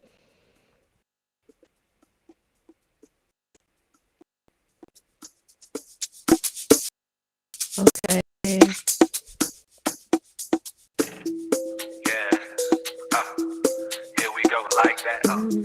Okay, Kaylee Ford, Volcano Energy, Black Curls, False Equivalency. Can't compare a coin that drains so much energy compared to XRP. Black Curls. Are you and I love you to death, Black Curls. but I don't want you to get energy consumption confused with emissions, right? Because that volcano, until it erupts, really isn't emitting a lot of CO2 in the atmosphere, okay?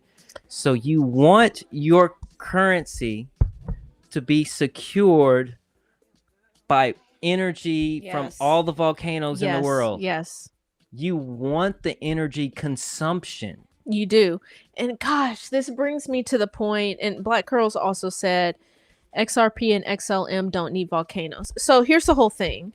And I wish I could remember this, but when we went to Austin and to the Fuck Elon tour in Austin, one of those cats who came on the stage said it perfectly in terms of energy and how using what did he say? It was pretty much what he said is that energy usage and consumption correlates to where humanity is on an evolutionary stage, right? Yes. We don't consume as much energy as aliens, traveling through interstellar space, right?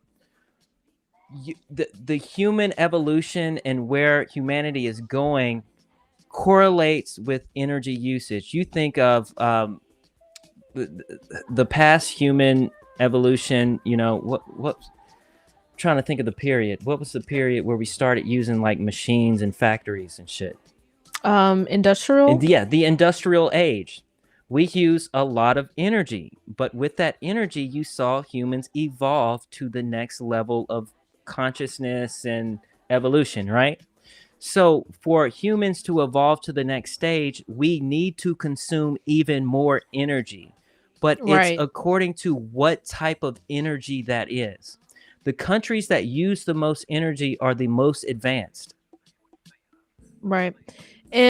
And I'm trying to find this video because the cat who was on stage said it perfectly, and there's a name for this theory or philosophy or something, and it was really hitting. So I'm looking for this video right now, Black Curls, because I mention it in here. But please listen to this video with an open mind. Like, we can play these games all day about, XRP uses less energy and Hedera and that like just all this means stuff. It's more easy to get hacked and to get taken over.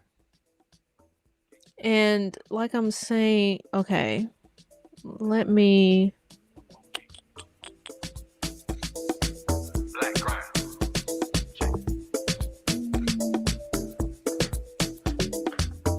All right, while you're finding that, are you almost close? Found it, yeah. Okay, I'm about to share this link to a video that I went live again right after the F Elon tour.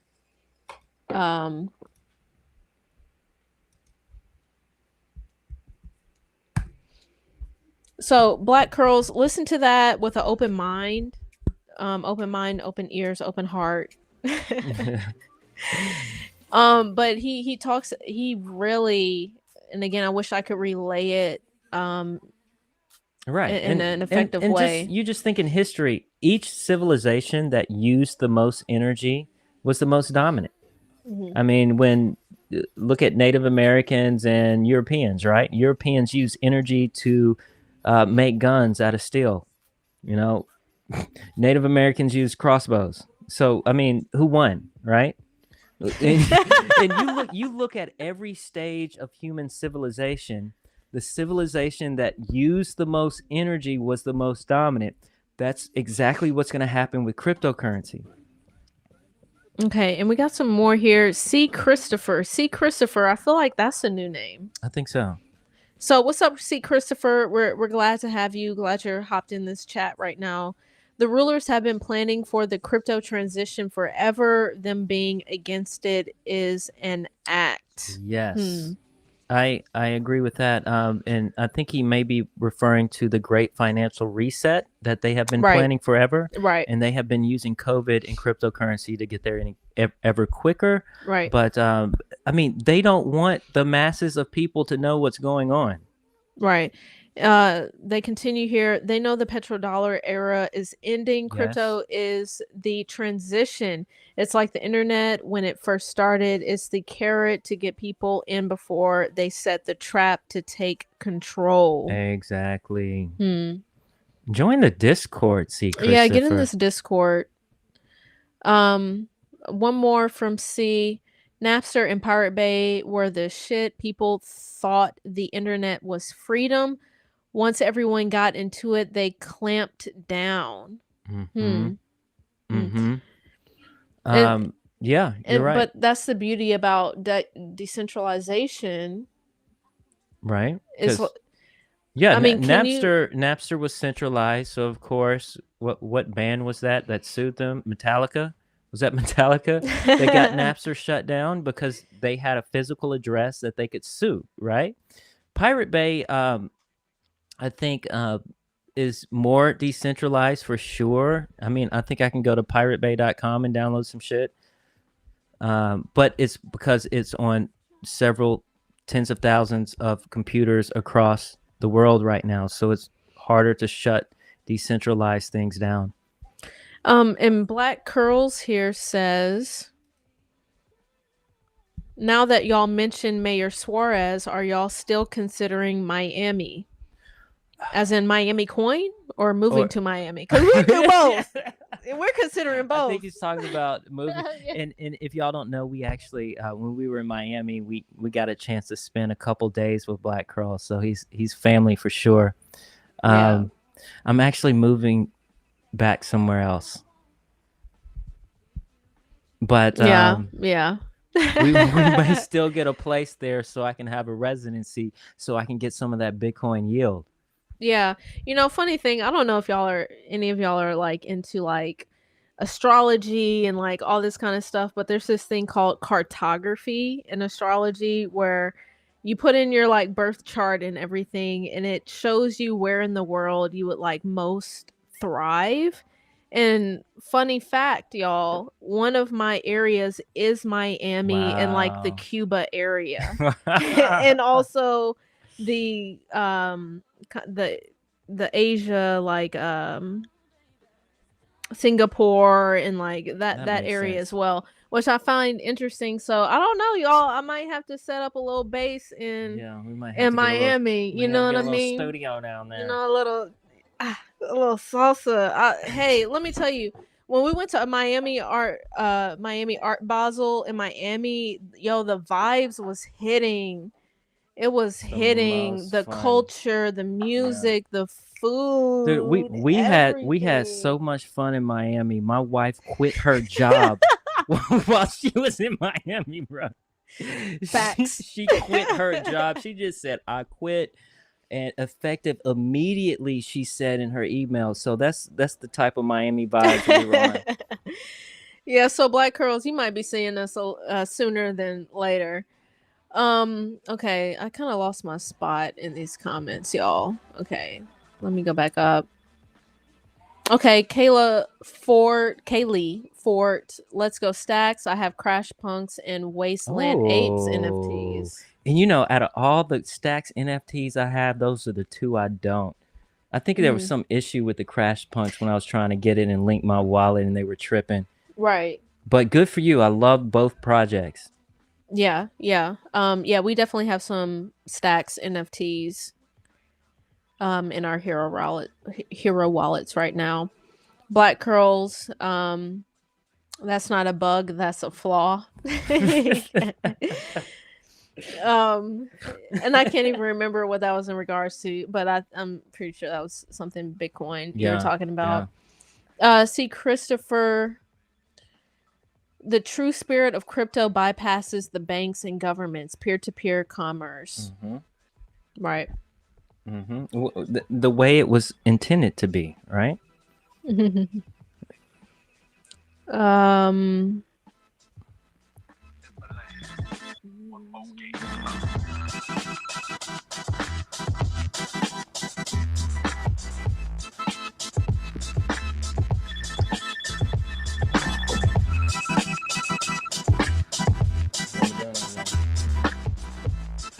Dav getting glitchy. Y'all, is our audio good? Everything good? Let us know if anything is glitchy or your sound issues. Let us know, and we'll try to tweak some things. Like I said, we're just going off the cuff here. We're the type, we're just gonna do it and figure it out as we go. Cause even the last live that I did last week, there was some audio kind of glitchiness and whatnot, but yeah, we're figuring it out as we go. So let us know if anything is off. Nigel, 49ers 23, 17 Dallas. Oh. Okay, Coin Hodler, I thought it was my connection coming in clear now. Okay, cool. Yeah, if anything crazy happens during the live stream, let us know so we can troubleshoot after the fact and get it right next time.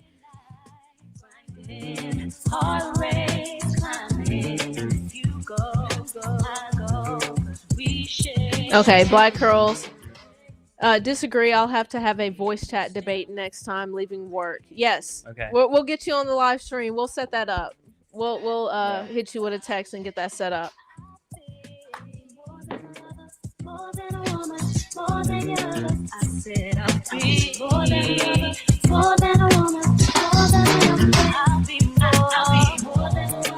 All right, you got some more comments for us?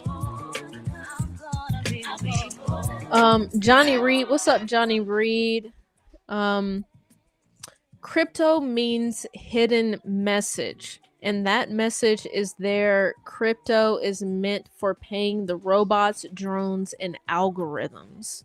Yeah.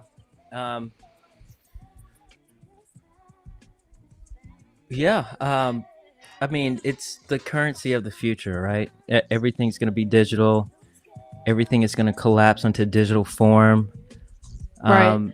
And robots are going to be paying each other in cryptocurrency for sure. Right. And we kind of covered those topics with robonomics and things of that nature. So yeah, that is definitely something that has been discussed, and some theories on that. Johnny Reed. They want us to print our food with a 3D printer and Soylent Green ink. Man, my dude coming in heavy right now. Oh my gosh, Johnny, are you in the Discord? I want to read what you're reading. Yeah, send us some articles but hey, yeah, I hear you. Well, actually thinking about that, isn't Ashton Kutcher like invested in some sort of 3D printing meat company or something like that?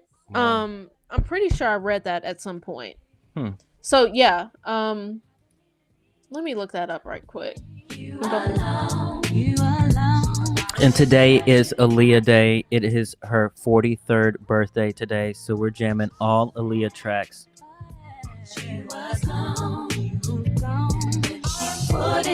Yeah. Okay. Yeah. I'm not crazy. I did read this. Actually, meat company bioting. Let me share my screen for y'all. So yeah. I hear you, Johnny Reed, and like I kind of look into stuff like that as well.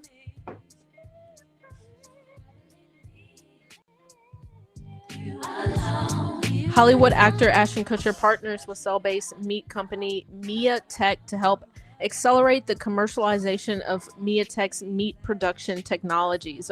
Okay, and again, 3D bioprinting. Yeah, that's a lot to take in. That's a lot to take in. Man, hey, cancer about to skyrocket. That's a lot to take in. Let's move forward. We're gonna have to move forward, Johnny. It's not that type of night. See, Christopher, any thoughts on El Salvador as a relocation spot? Interesting. We thought about it. Yeah. Because I think at the time when we were looking at it, Bitcoin citizenship costs like 3.5 Bitcoins or something, and you get the whole package. It's for me. For me, maybe I have to go and visit and be in it. I know Max Kaiser and Stacy. They stay out there. They actually moved there. They have their citizenship there. I honestly, for me, before I'm ready to leave the United States, I'm sure there will be other spots to have similar economic positions as El Salvador, because I really haven't been to South America like that. So Right. I don't know. I don't know. Right. And kind of what we learned from Nomad Capitalist, because we listen to a lot of his content. We have the book and everything as well. It's not just about going to a cryptocurrency friendly country or a Bitcoin friendly country. It's about, okay, what is their political climate like? What is their social climate like? Yeah. It's a lot more than just a country being crypto friendly that you have to take into consideration when you're considering moving and uprooting your life to that location, right? Right. And it's all also the your passport. Where else can I go? You Right, know? right. And so when I was looking in, because I was like, hey, I mean, shoot, not Yeah. this time, well, I'm not going to say that. But, I would consider looking into El Salvador, but I was looking, reading some articles, kind of getting caught up on, the social Hmm. aspects of El Salvador, and I was like, not really for me, Yeah. right? But there's other places that, you can do the research on and look into. But we looked at some beautiful like luxury properties in El Salvador. Hmm. Hmm. Again, where you can use your Bitcoin to purchase these properties and things of that nature. So, I mean, if it's for you, do the research and go for it for sure. Yeah. Maybe we'll vacation there or whatever, go and see some seminars or whatnot in El Salvador. But yeah. All Okay, right. Dorian said your audio is fine. Thank you, Okay. Thank you. Dorian. Coin Hodler, Tonga's volcano erupted, island underwater, heavy tsunami damage. Lord Fusitsu's is seeking donations. Damn. I did not know that. I know an underground water volcano erupted in Southern California this past week. They were looking at tsunamis too. I did not. I can't talk. I did not know that. Did that happen recently? I got a couple more here. Okay. Dav. Johnny Reed with a wood chipper to process the Soylent Green ink. What is this Soylent Green ink y'all are talking about, y'all? And Johnny Reed said, nice, Ashton Kutcher, just like the quote plant based Soylent Green. What is Soylent Green? Y'all are going to have me looking this up after this live, okay? Because I'm into this kind of stuff. Okay. Okay. Going back. Oh yeah. Keep them coming. Oh, do Keep you them. want to Yeah. keep on? No. Keep them Okay, let coming. me know because Let's I mean, catch up to the comments. Yeah. 3D meat printing will mean the end of millions of cows, sheep, pigs, chickens, and others. Right. And yeah, I mean, I think there's pros and cons to this. I don't know. Anytime when science starts to get in To play to, God. yeah, into playing God and replacing what is natural, I guess, I start to get hesitant. But I do understand the environmental impact of 3D meat printing and all of that. Like, I get it. It's a lot to process, though.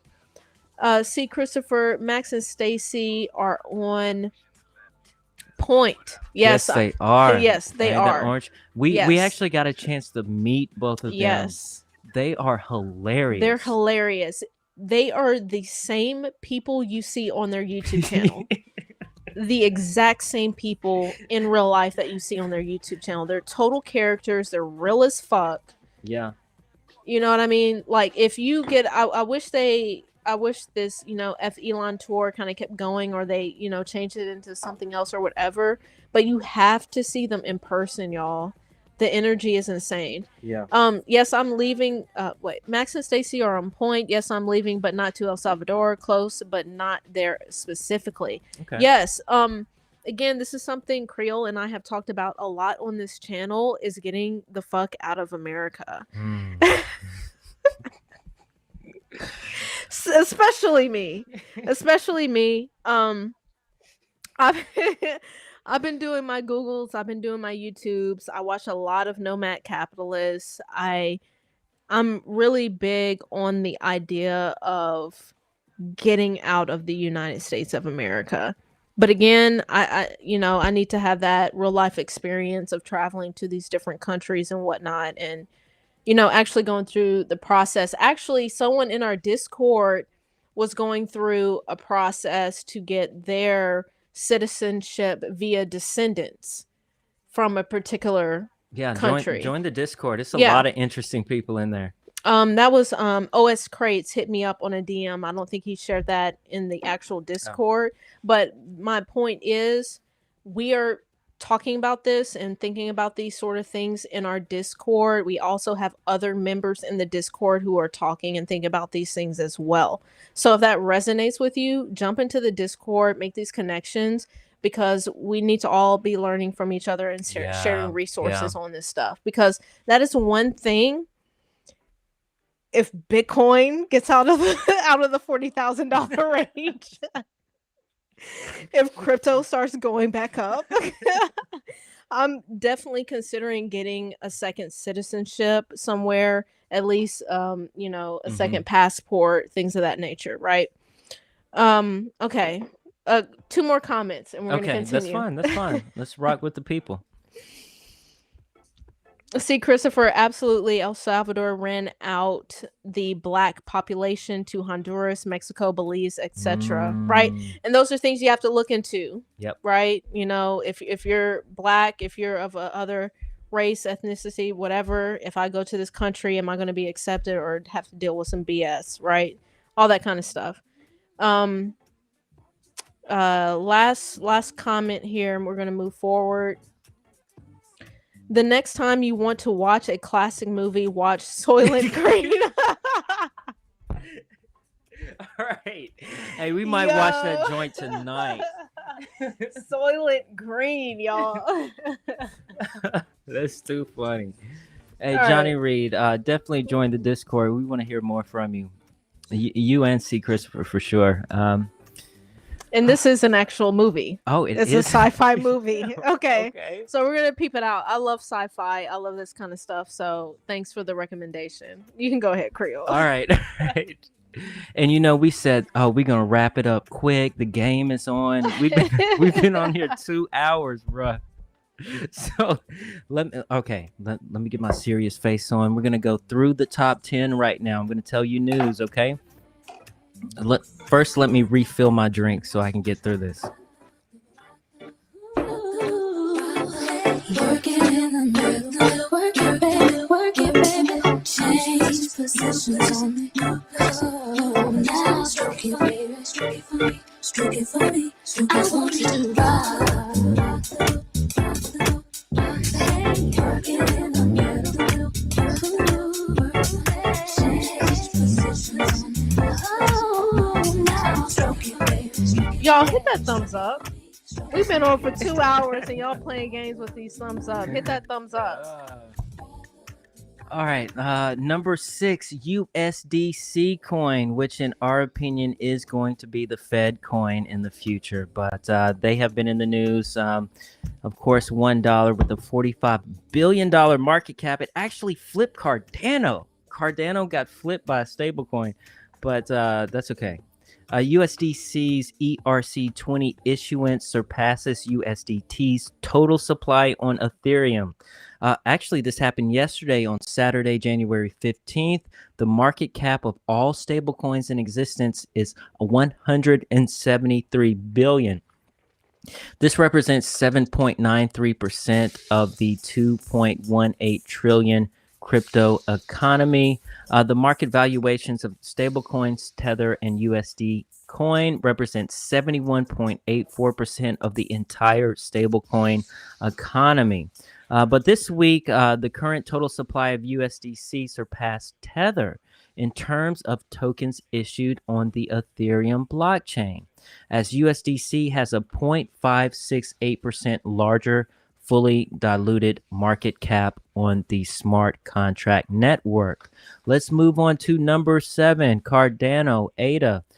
Closed around $140. Lord Jesus, can you imagine? Oh, okay. I'm sorry. $1.40.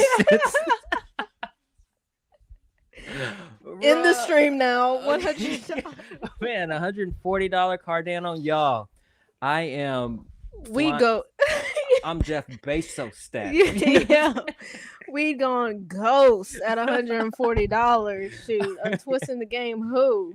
All right, closing in at $45 billion. It's actually up 18% in a week, and I'm gonna tell you why. Okay, the smart contract platform Cardano has entered its third stage of its roadmap, the Basho era. It promises to improve the network's performance and scalability. The Basho stage will introduce sidechains. So now new blockchains are interoperable with the main Cardano chain, which eventually intends to allow the blockchains with different architectures and codes to be able to communicate and be interoperable. This stage will also introduce parallel accounting styles. So the ability to support and switch between UTXO and account-based models will be added using sidechains. So that's why Cardano is pumping right now. Okay. Also, some funny news in Cardano. In an unexpected Twitter poll, Vitalik Buterin asked the Ethereum community which currency they want to dominate in 2035 if it isn't the January 13th poll for the Ethereum community ended, and actually Cardano won that poll with 42% of the 600,000 votes. 600,000 votes. That's hilarious. All right, let's move on to XRP. XRP always in the news because they're being sued by the federal government. Oh, what? Black Curls. Why do you think a project that can be sued by a government is more valuable than Bitcoin? All right, let me just move on. When he replies, let me know. All right, I think he said he had to go to work or like I don't know. I Okay. think he I'll- had to I'll jump remind off. him. But I'll yeah, remind him of that. We'll remind him. But no shade, we're all in this together. We're all cryptocurrency. But XRP closing at 77 cents, very far from its all-time high. But $37 billion market cap, falling to number 8 on the list here. But XRP in the news this week: a court ruling gives Ripple access to SEC emails about an Ethereum speech. Ripple has won the right to access the U.S. Securities and Exchange Commission's emails about Ethereum. Interesting. This is why I never, I work a corporate job. I never write emails. If somebody emails me, I pick the phone and call them. But anyway, now the SEC is under obligation to disclose their emails on a speech in which a former official said Ethereum is not a security. A federal judge passed the ruling on January 13th, compelling the SEC to disclose certain emails to Ripple. All right, let's move on to number 9. Number 9, Terra Luna. $86 closed this week with a market cap of $30 billion. Terra has been in the news. Not a lot of Terra news this week, but Terra announced plans to deploy $139 million. The proposal seeks to expand UST, their stablecoin, to 5 different DeFi protocols. Terra Research announced a proposal to expand the network's stablecoin asset, Terra UST, across a number of different protocols, including Polygon, Ethereum, and Solana. Finally, rounding out the top 10 is Polkadot, closing at $27 this week with a total market cap of $29 billion. Polkadot in the news, they started their parachains not too long ago. We've been taking advantage. Yeah. Yeah. And we've been telling you that. Yeah. Yes, and Polkadot is still so undervalued right now. It's incredibly undervalued. But it's been in the news. Moonbeam Network launched this past week. It is now live on the Polkadot network. The fully Ethereum compatible smart contract Moonbeam platform launched on Polkadot. The game is on, Michelle. And the fans are thrilled. Hey, we got our bags right, especially with the Kala. But so this is now the first fully operational parachain on Polkadot. We're still so early to the Polkadot project. There's going to be over 100 parachains. You can use your Polkadot to get free monies. But this opens the door for more than 80 projects to deploy on Moonbeam. It's all happening right now. Right now. We're telling you about it. Yeah.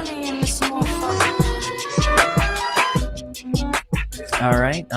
Let's go.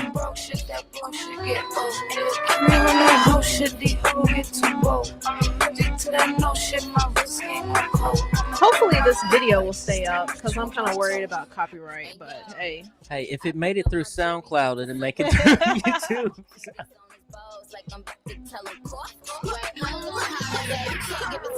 Okay. Anything else you want to talk about before we close it out? I had one video to show the community, the people. Yeah. And I think I sent that to you. Yeah. And real quickly, else? Johnny Reed said Matic pumping a bit. It is. I took notice of that too. I actually bought Matic by accident a year ago, and I'm glad I didn't sell it. So don't drink in crypto. You know what I mean?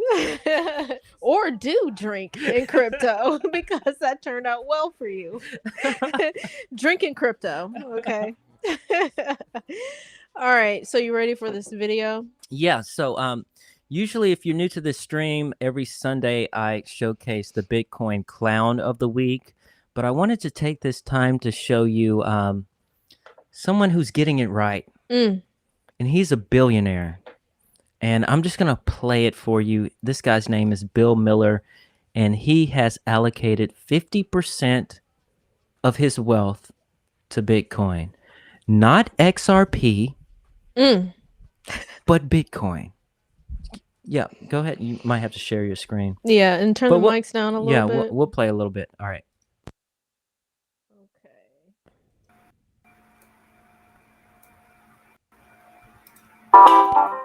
On Wealth Track, why investment legend Bill Miller has gone really big on Bitcoin. I think the average investor should ask himself or herself, what do you have in your portfolio that has this kind of track record? Number one, is very, very underpenetrated.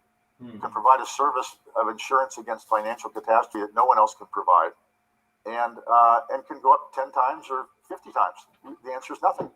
Why Bill Miller has gone big on Bitcoin is on Consuelo Mac Wealth Track. Funding provided by ClearBridge Investments, Morgan Le Fay Dreams Foundation, First Eagle Investment Management, Royce Investment Partners, Matthews Asia Strategas Asset Management. Hello and welcome to this edition of Wealth Track. I'm Consuelo Mac. This week is part 2 of our interview with legendary value investor Bill Miller. As longtime Wealth Track viewers know, Miller has been a guest of ours since our launch in 2005 and doesn't do many TV interviews. As he told me recently, time is his scarcest resource, so we are delighted that he is with us again this week. Miller is the founder, owner, and chief investment officer of Miller Value Partners, a firm he founded in 1999 while working at Legg Mason, but took over completely in 2017. As most of you know, Miller holds the unbeaten record of beating the S&P 500 for 15 consecutive years from 1991 to 2005 with the Legg Mason Capital Management Value Trust Fund. His flagship Miller Opportunity Trust Fund, which he created in 1999 and has co-managed with Samantha McLemore since 2014, has $2.4 billion in assets and has had many market-beating years into some sizable decline. But today's conversation is not about Miller Opportunity Trust. It's about his personal portfolio. And here's the headline. Half of Miller's personal net worth is in Bitcoin and a few other cryptocurrency investments. and it's leveraged. I asked Miller why he has gone so big on Bitcoin in his personal account. I'd say it's a combination of things, as it would have to be to allow something to get that big a part of your portfolio, because it goes against many of the tenets of financial discipline.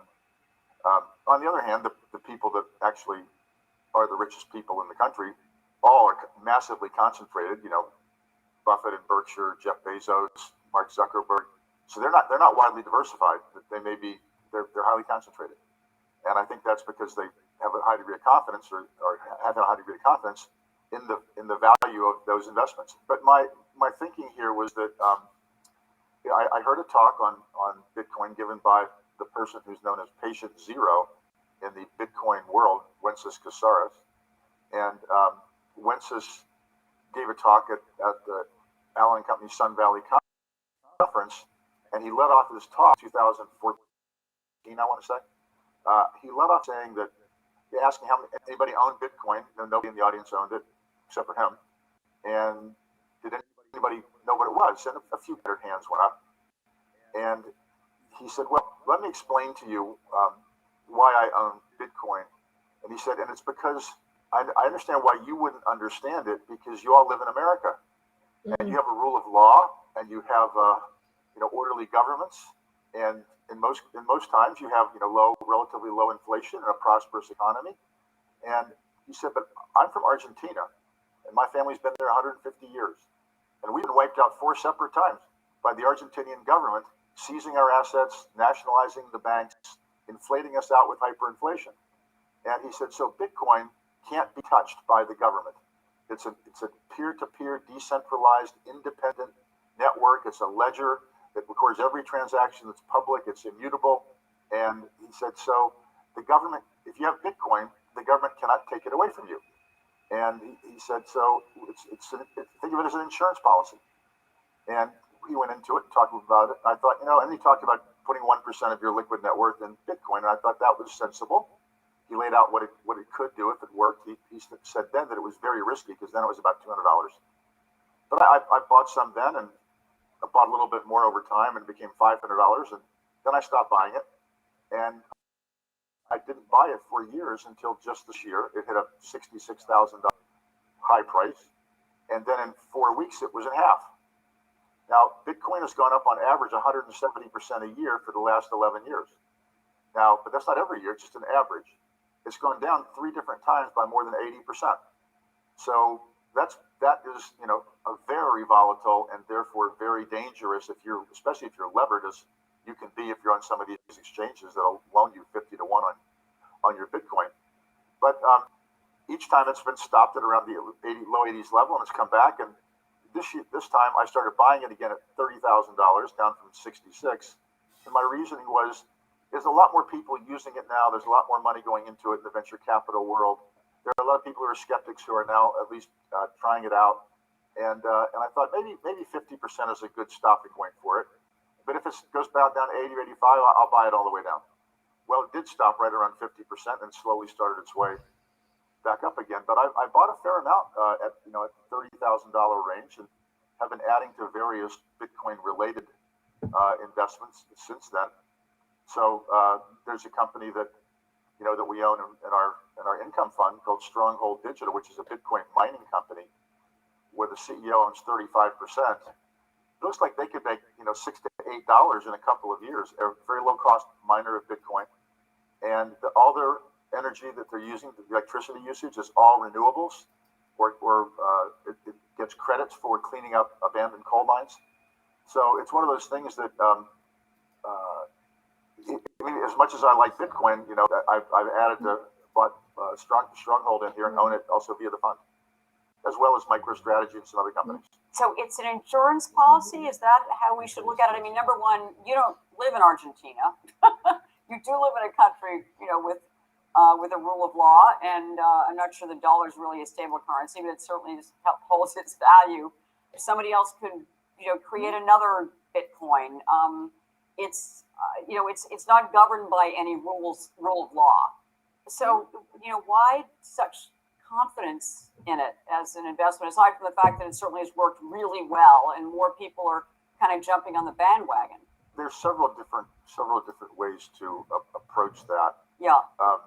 I would say that right now, it's best thought of as digital gold. So it's gold is, as people have said, a store of value for 5,000 years. Right.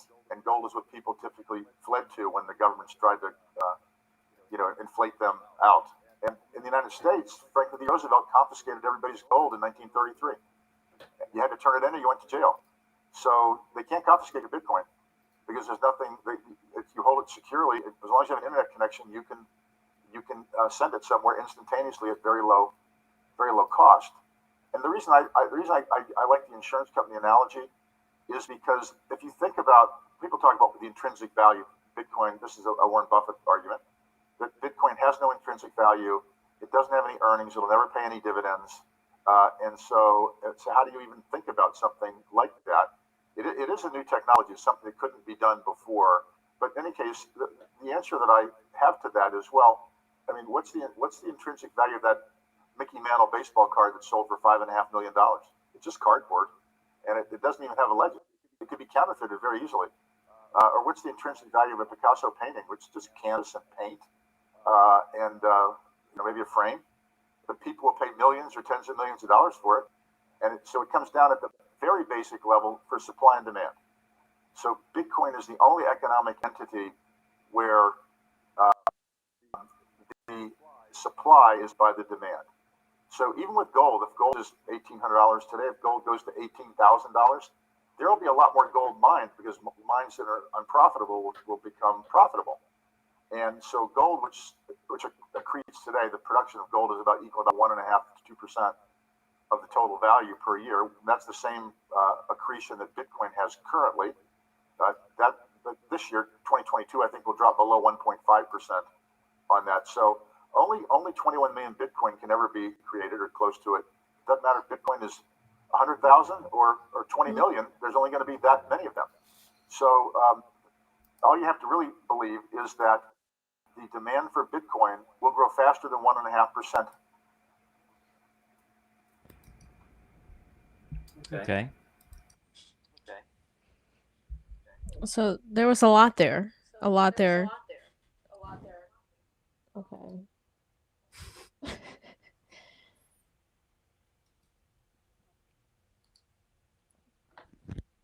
Turn that. Oh, okay. Yeah, it's my volume. Okay. Yeah, there was a lot there.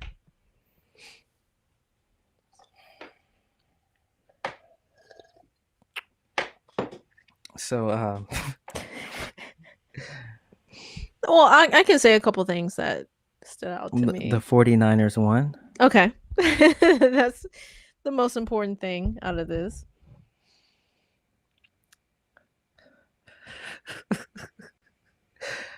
Is there anybody even watching us right now? 3 hours later. Is there anybody even watching? We have a couple people on. We have a handful of people on. Man. Okay. Well, can I just say a couple things that stood out to me with Oh Girl on here? She said something along the lines of, Bitcoin not being backed by something. She said something in particular, but let's remember that Bitcoin is backed by code and mathematics. Okay. And volcano energy. Right. I don't think it gets much stronger than that. The US dollar, for anyone who does not know, the US dollar is backed by the full faith of the what? Of the government? Of the cronies? No. Let's look that up. Of the con artists. Let's actually I looked that yeah, up. What does Google say? Let me just get a picture of the US dollar. If I can spell. Oh my god. No. What's this? You might have to come back to me. Okay, yeah. Anyway, the US dollar, it says something like the US dollar is backed by the full faith of the government and army or something like that. some BS like that. But let's remember that Bitcoin is backed by something, and is honestly backed by something more true, more honest, which is code and mathematics, right? And then she says something else. What did she say? And I was like, Bro, this hoe just says in God we trust. It doesn't say anything else. So this is the almighty dollar, right? Backed by God.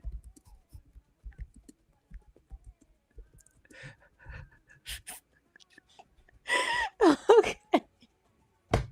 This okay, it's a Federal Reserve note. It's a Federal Reserve note. That means something, okay?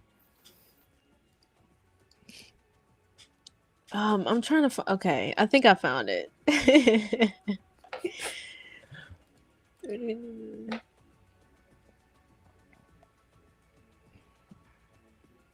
They're banknotes, you know, of the US dollar.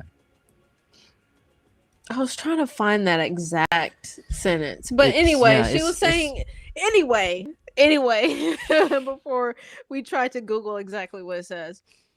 Bitcoin is backed by mathematics and code, right? Not just you having faith in people who have no idea what they're doing. That tell you inflation is transitory. Right. And who lie to us directly in our faces, right? And then she said something else that kind of hit me, and I was like, that's not quite it.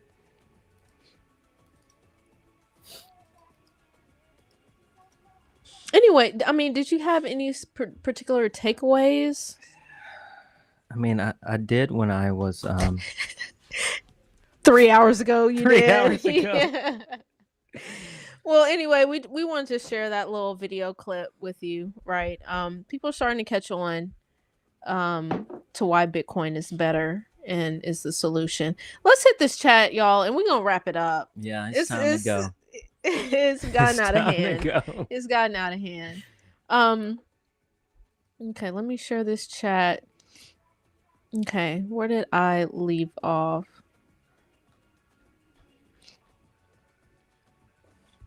Okay, Kaylee Fort said, let's talk about an incoming recession due to the Fed maybe increasing interest rates. Yes.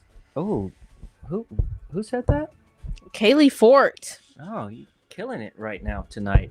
Oh yeah, it's coming. But the Fed, they have dug themselves a hole, right? You can't keep printing money. So what is the best of two evils? To taper and raise rates, right? So yeah, the recession is coming because there's so many LLCs, corporations, and businesses that should not even be in business right now. Mm-hmm. And all of that is going to come to a head. It's going to be blood in the streets. But the question is, how long do they keep up the charade? Or how long do the people believe the charade? I don't know. I mean, don't know. Who's going to be the next president of the United States? We don't know. So yeah, a lot can happen. Yeah. And next, see Christopher. Have you talked about SOS? I feel like that sounds familiar. SOS? It sounds familiar. It sounds familiar.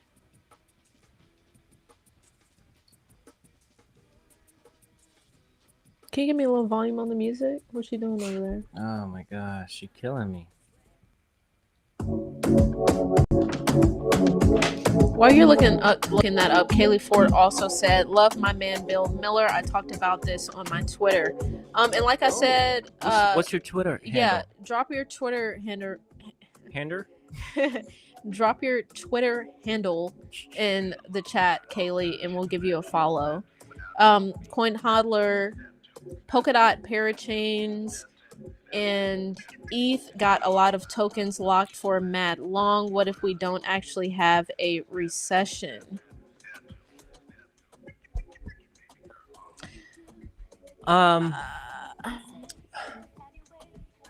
The house of cards will tumble at some point. Will it tumble before the 2-year lockup? But does it even matter?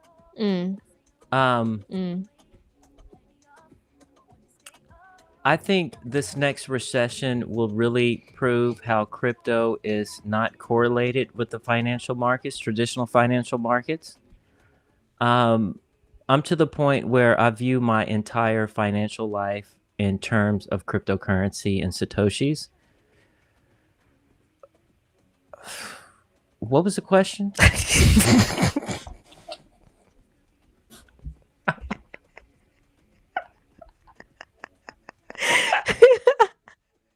Okay, we're gonna take like 5 more comments, y'all, and we're gonna wrap it up.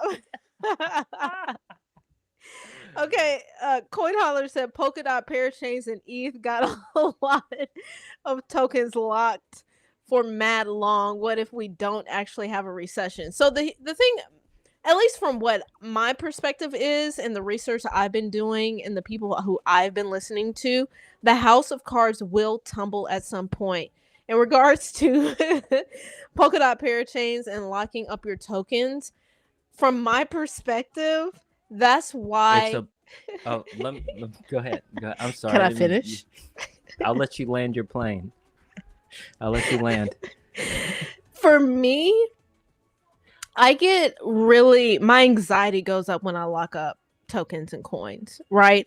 However, with Polkadot, when I was locking up my dot for, say, Akala, I felt really secure in doing that, and I felt really good about doing that. And like I say, I made peace with that decision that I am locking up my tokens, right?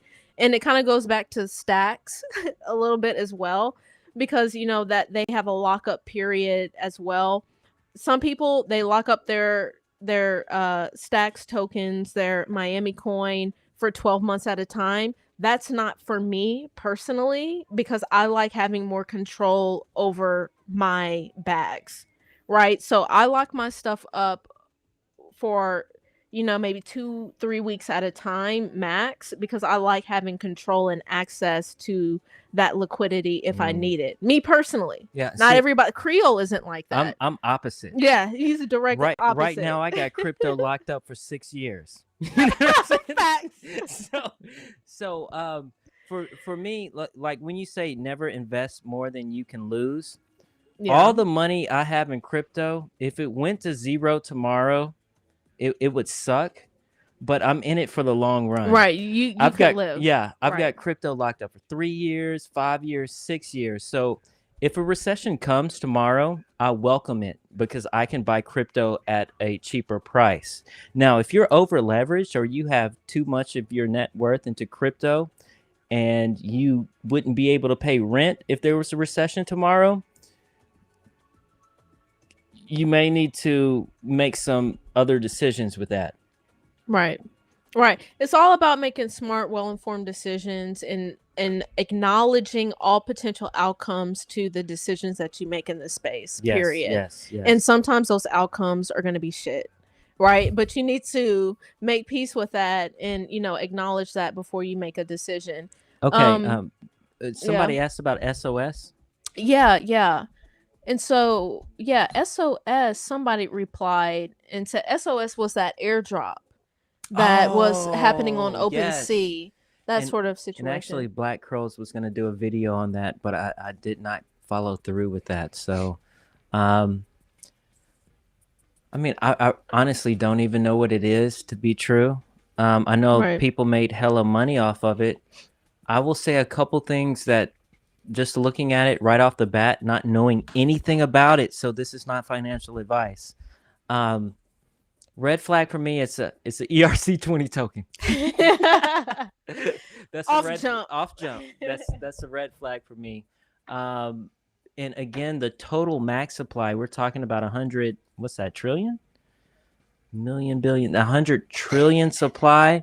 I don't like that personally, but I mean, it's a fraction of a fraction of a fraction of a fraction of a penny right now.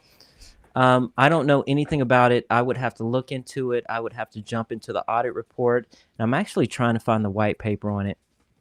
But, there's going to be a lot of money pouring into DeFi projects for sure. with so many people getting free SOS, are they really going to keep it? I don't know. Because like you said, if that recession comes tomorrow, what's the first thing you're selling? The shit you got free. Yeah. Facts. That's the first thing you're selling, right? So, but again, I don't know anything about this project, so don't listen to me. Yeah. Coin hodler, what if investors dump stock for crypto? The Gap Inc. thinks using Kanye and going into NFTs will save their brand. This actually brings up a good point as far as the we're all going to make it culture and they're not going to make it culture of NFTs. It's like corporations can get into this, and I think some corporations will do well, and some of their customer base will really resonate and connect with whatever NFTs they come up with. But it's bigger than that, it's larger than that, right? And any corporation just coming into NFTs not really understanding the culture behind that and building the community behind that, they're not going to make it, right? So but what if so what was your question? What if investors dump stock for crypto? That's going to happen. Right. Because the entire stock market is going to run on top of blockchain in our lifetime anyway. So once the legacy financial institution understands, well, we've got to be regulated properly first, right? But once they feel comfortable investing into a well-regulated industry, they are, because that's where the gains are. And if you look at inflation right now, I mean, if you ask Michael Saylor, inflation is like 1 billion% a year. But these hedge funds, these pension plans, they're going to have to keep up with the rate of inflation. So that means they're going to have to invest in riskier assets. And riskier assets right now is cryptocurrencies. And moving forward here,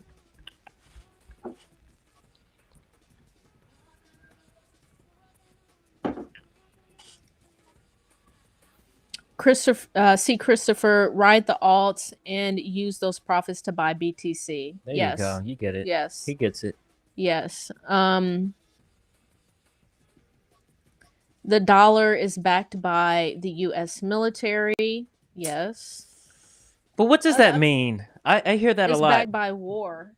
So if you don't use the dollar, we'll come in and topple your government, or, I mean, I hear that, but what does that really mean when you really think about it?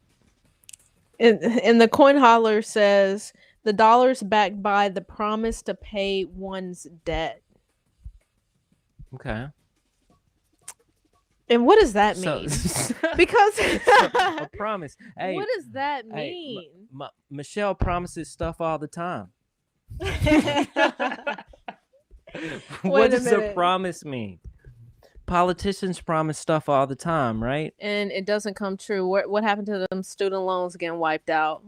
We ready for them student loans to get wiped out.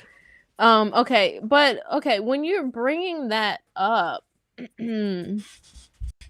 this is what I think about.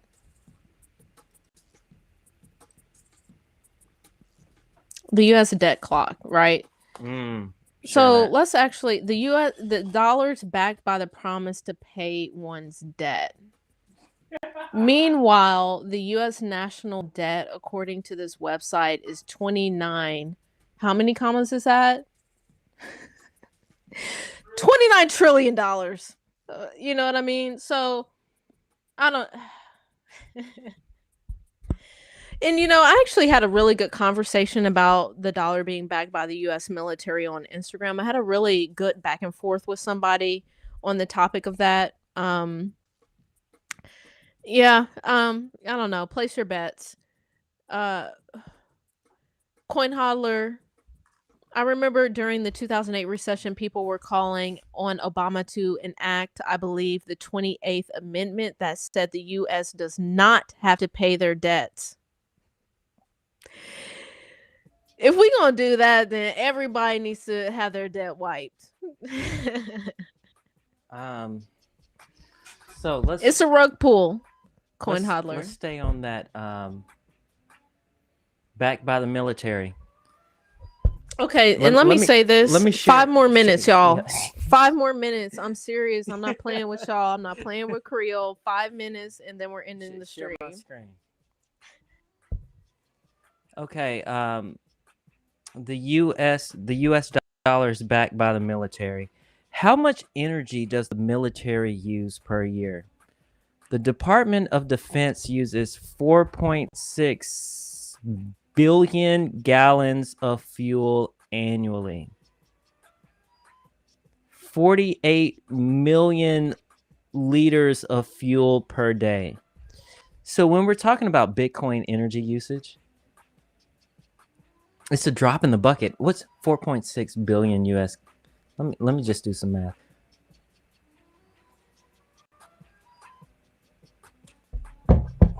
$4.6. What am I doing? Gallons of fuel into joules, right?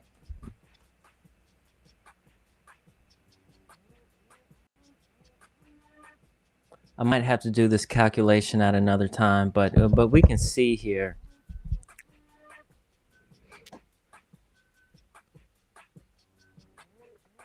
That's a lot of energy. That's what I'm trying to get a point across.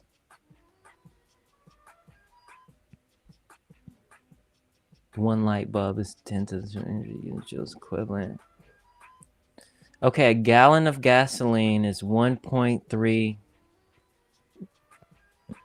I should not be doing this math live. 10.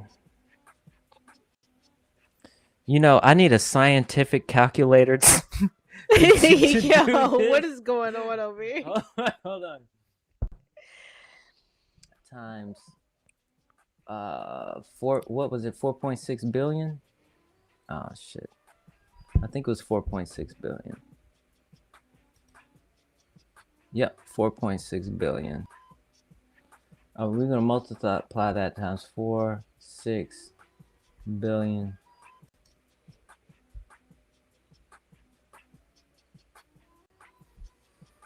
Yo, so the United States military uses 5.98 to the 17th joules. No, that's E to the. Moving on to the next comment.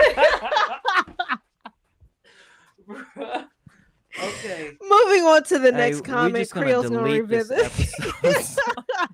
We're gonna delete this one. But what I'm trying to say, that's a lot of joules. That's a lot of joules. Energy, right? Okay. We're doing 2 more comments, y'all, and then we're going. Creole gonna circle back around to that on the next live. All right.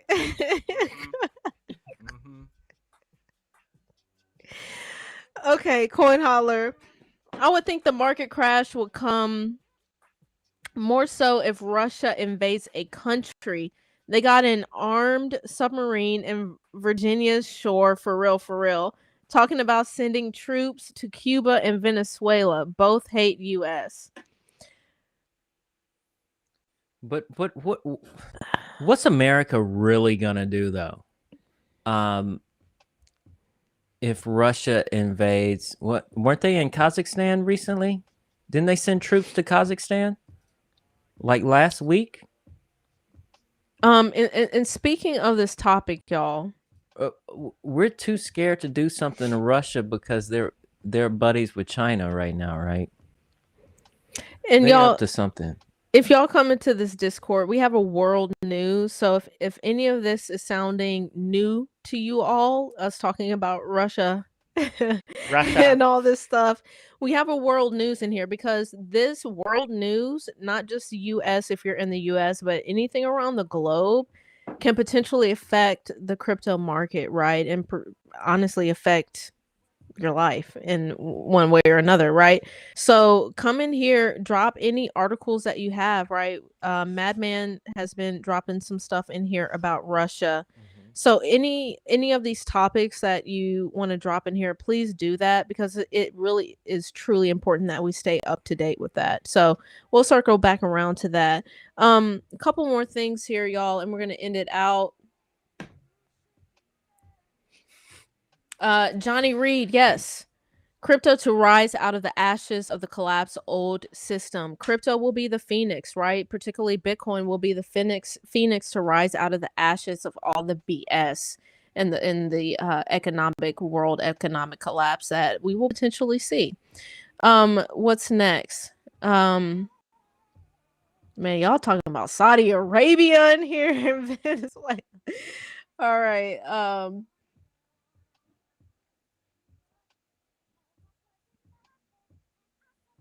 All right, y'all. You Y'all gotta getting work- heavy. Y'all getting deep right now. Okay, so we. Yeah. All right, y'all. Y'all getting a little deep for us right now. No, I got some other stuff Yeah, to. because we Yeah. have seriously killed this whole bottle. You owe me a bottle of Hendrix gin. All right, y'all. Hey, we really appreciate it. We're gonna go back through these comments that I see y'all talking more about kind of this world news. We're gonna look at that, y'all. We really. We truly appreciate y'all tuning in tonight and just being so engaged. Kaylee Ford, I'm not sure if you actually dropped your Twitter, but hey, feel free to drop your Twitter at in the chat, and we'll give you a follow. Yeah, I'm gonna give her a follow. And y'all go ahead and subscribe to the channel and stop playing games. I think most of y'all are. Hit that thumb hit that thumbs up. Join the Discord with the solo.2 link that is in the description. And what else? Anything else, Creole? I'm just gonna play one more song. Okay, play. Yeah, go ahead and play that song. You trying to end it? All right. Aaliyah, happy birthday. Hey, hey, hey. No, no, no, no, no, no, no. It's been too long and I'm lost without you. What am I gonna do? Said I've been needing you. So needing you. Saying that you've been with you. Is your heart still mine? I wanna cry sometime. I miss you. Off to college. Yes, you went away. Straight from high school, you up and left me. We were close friends, also lovers, did everything for one another. Now you're gone and I'm lost without you here now. But I know I gotta live and make it somehow. Come back to me, can you feel me? Hear me calling for you. 'Cause it's too long and I'm lost without you. Said I've been you, you.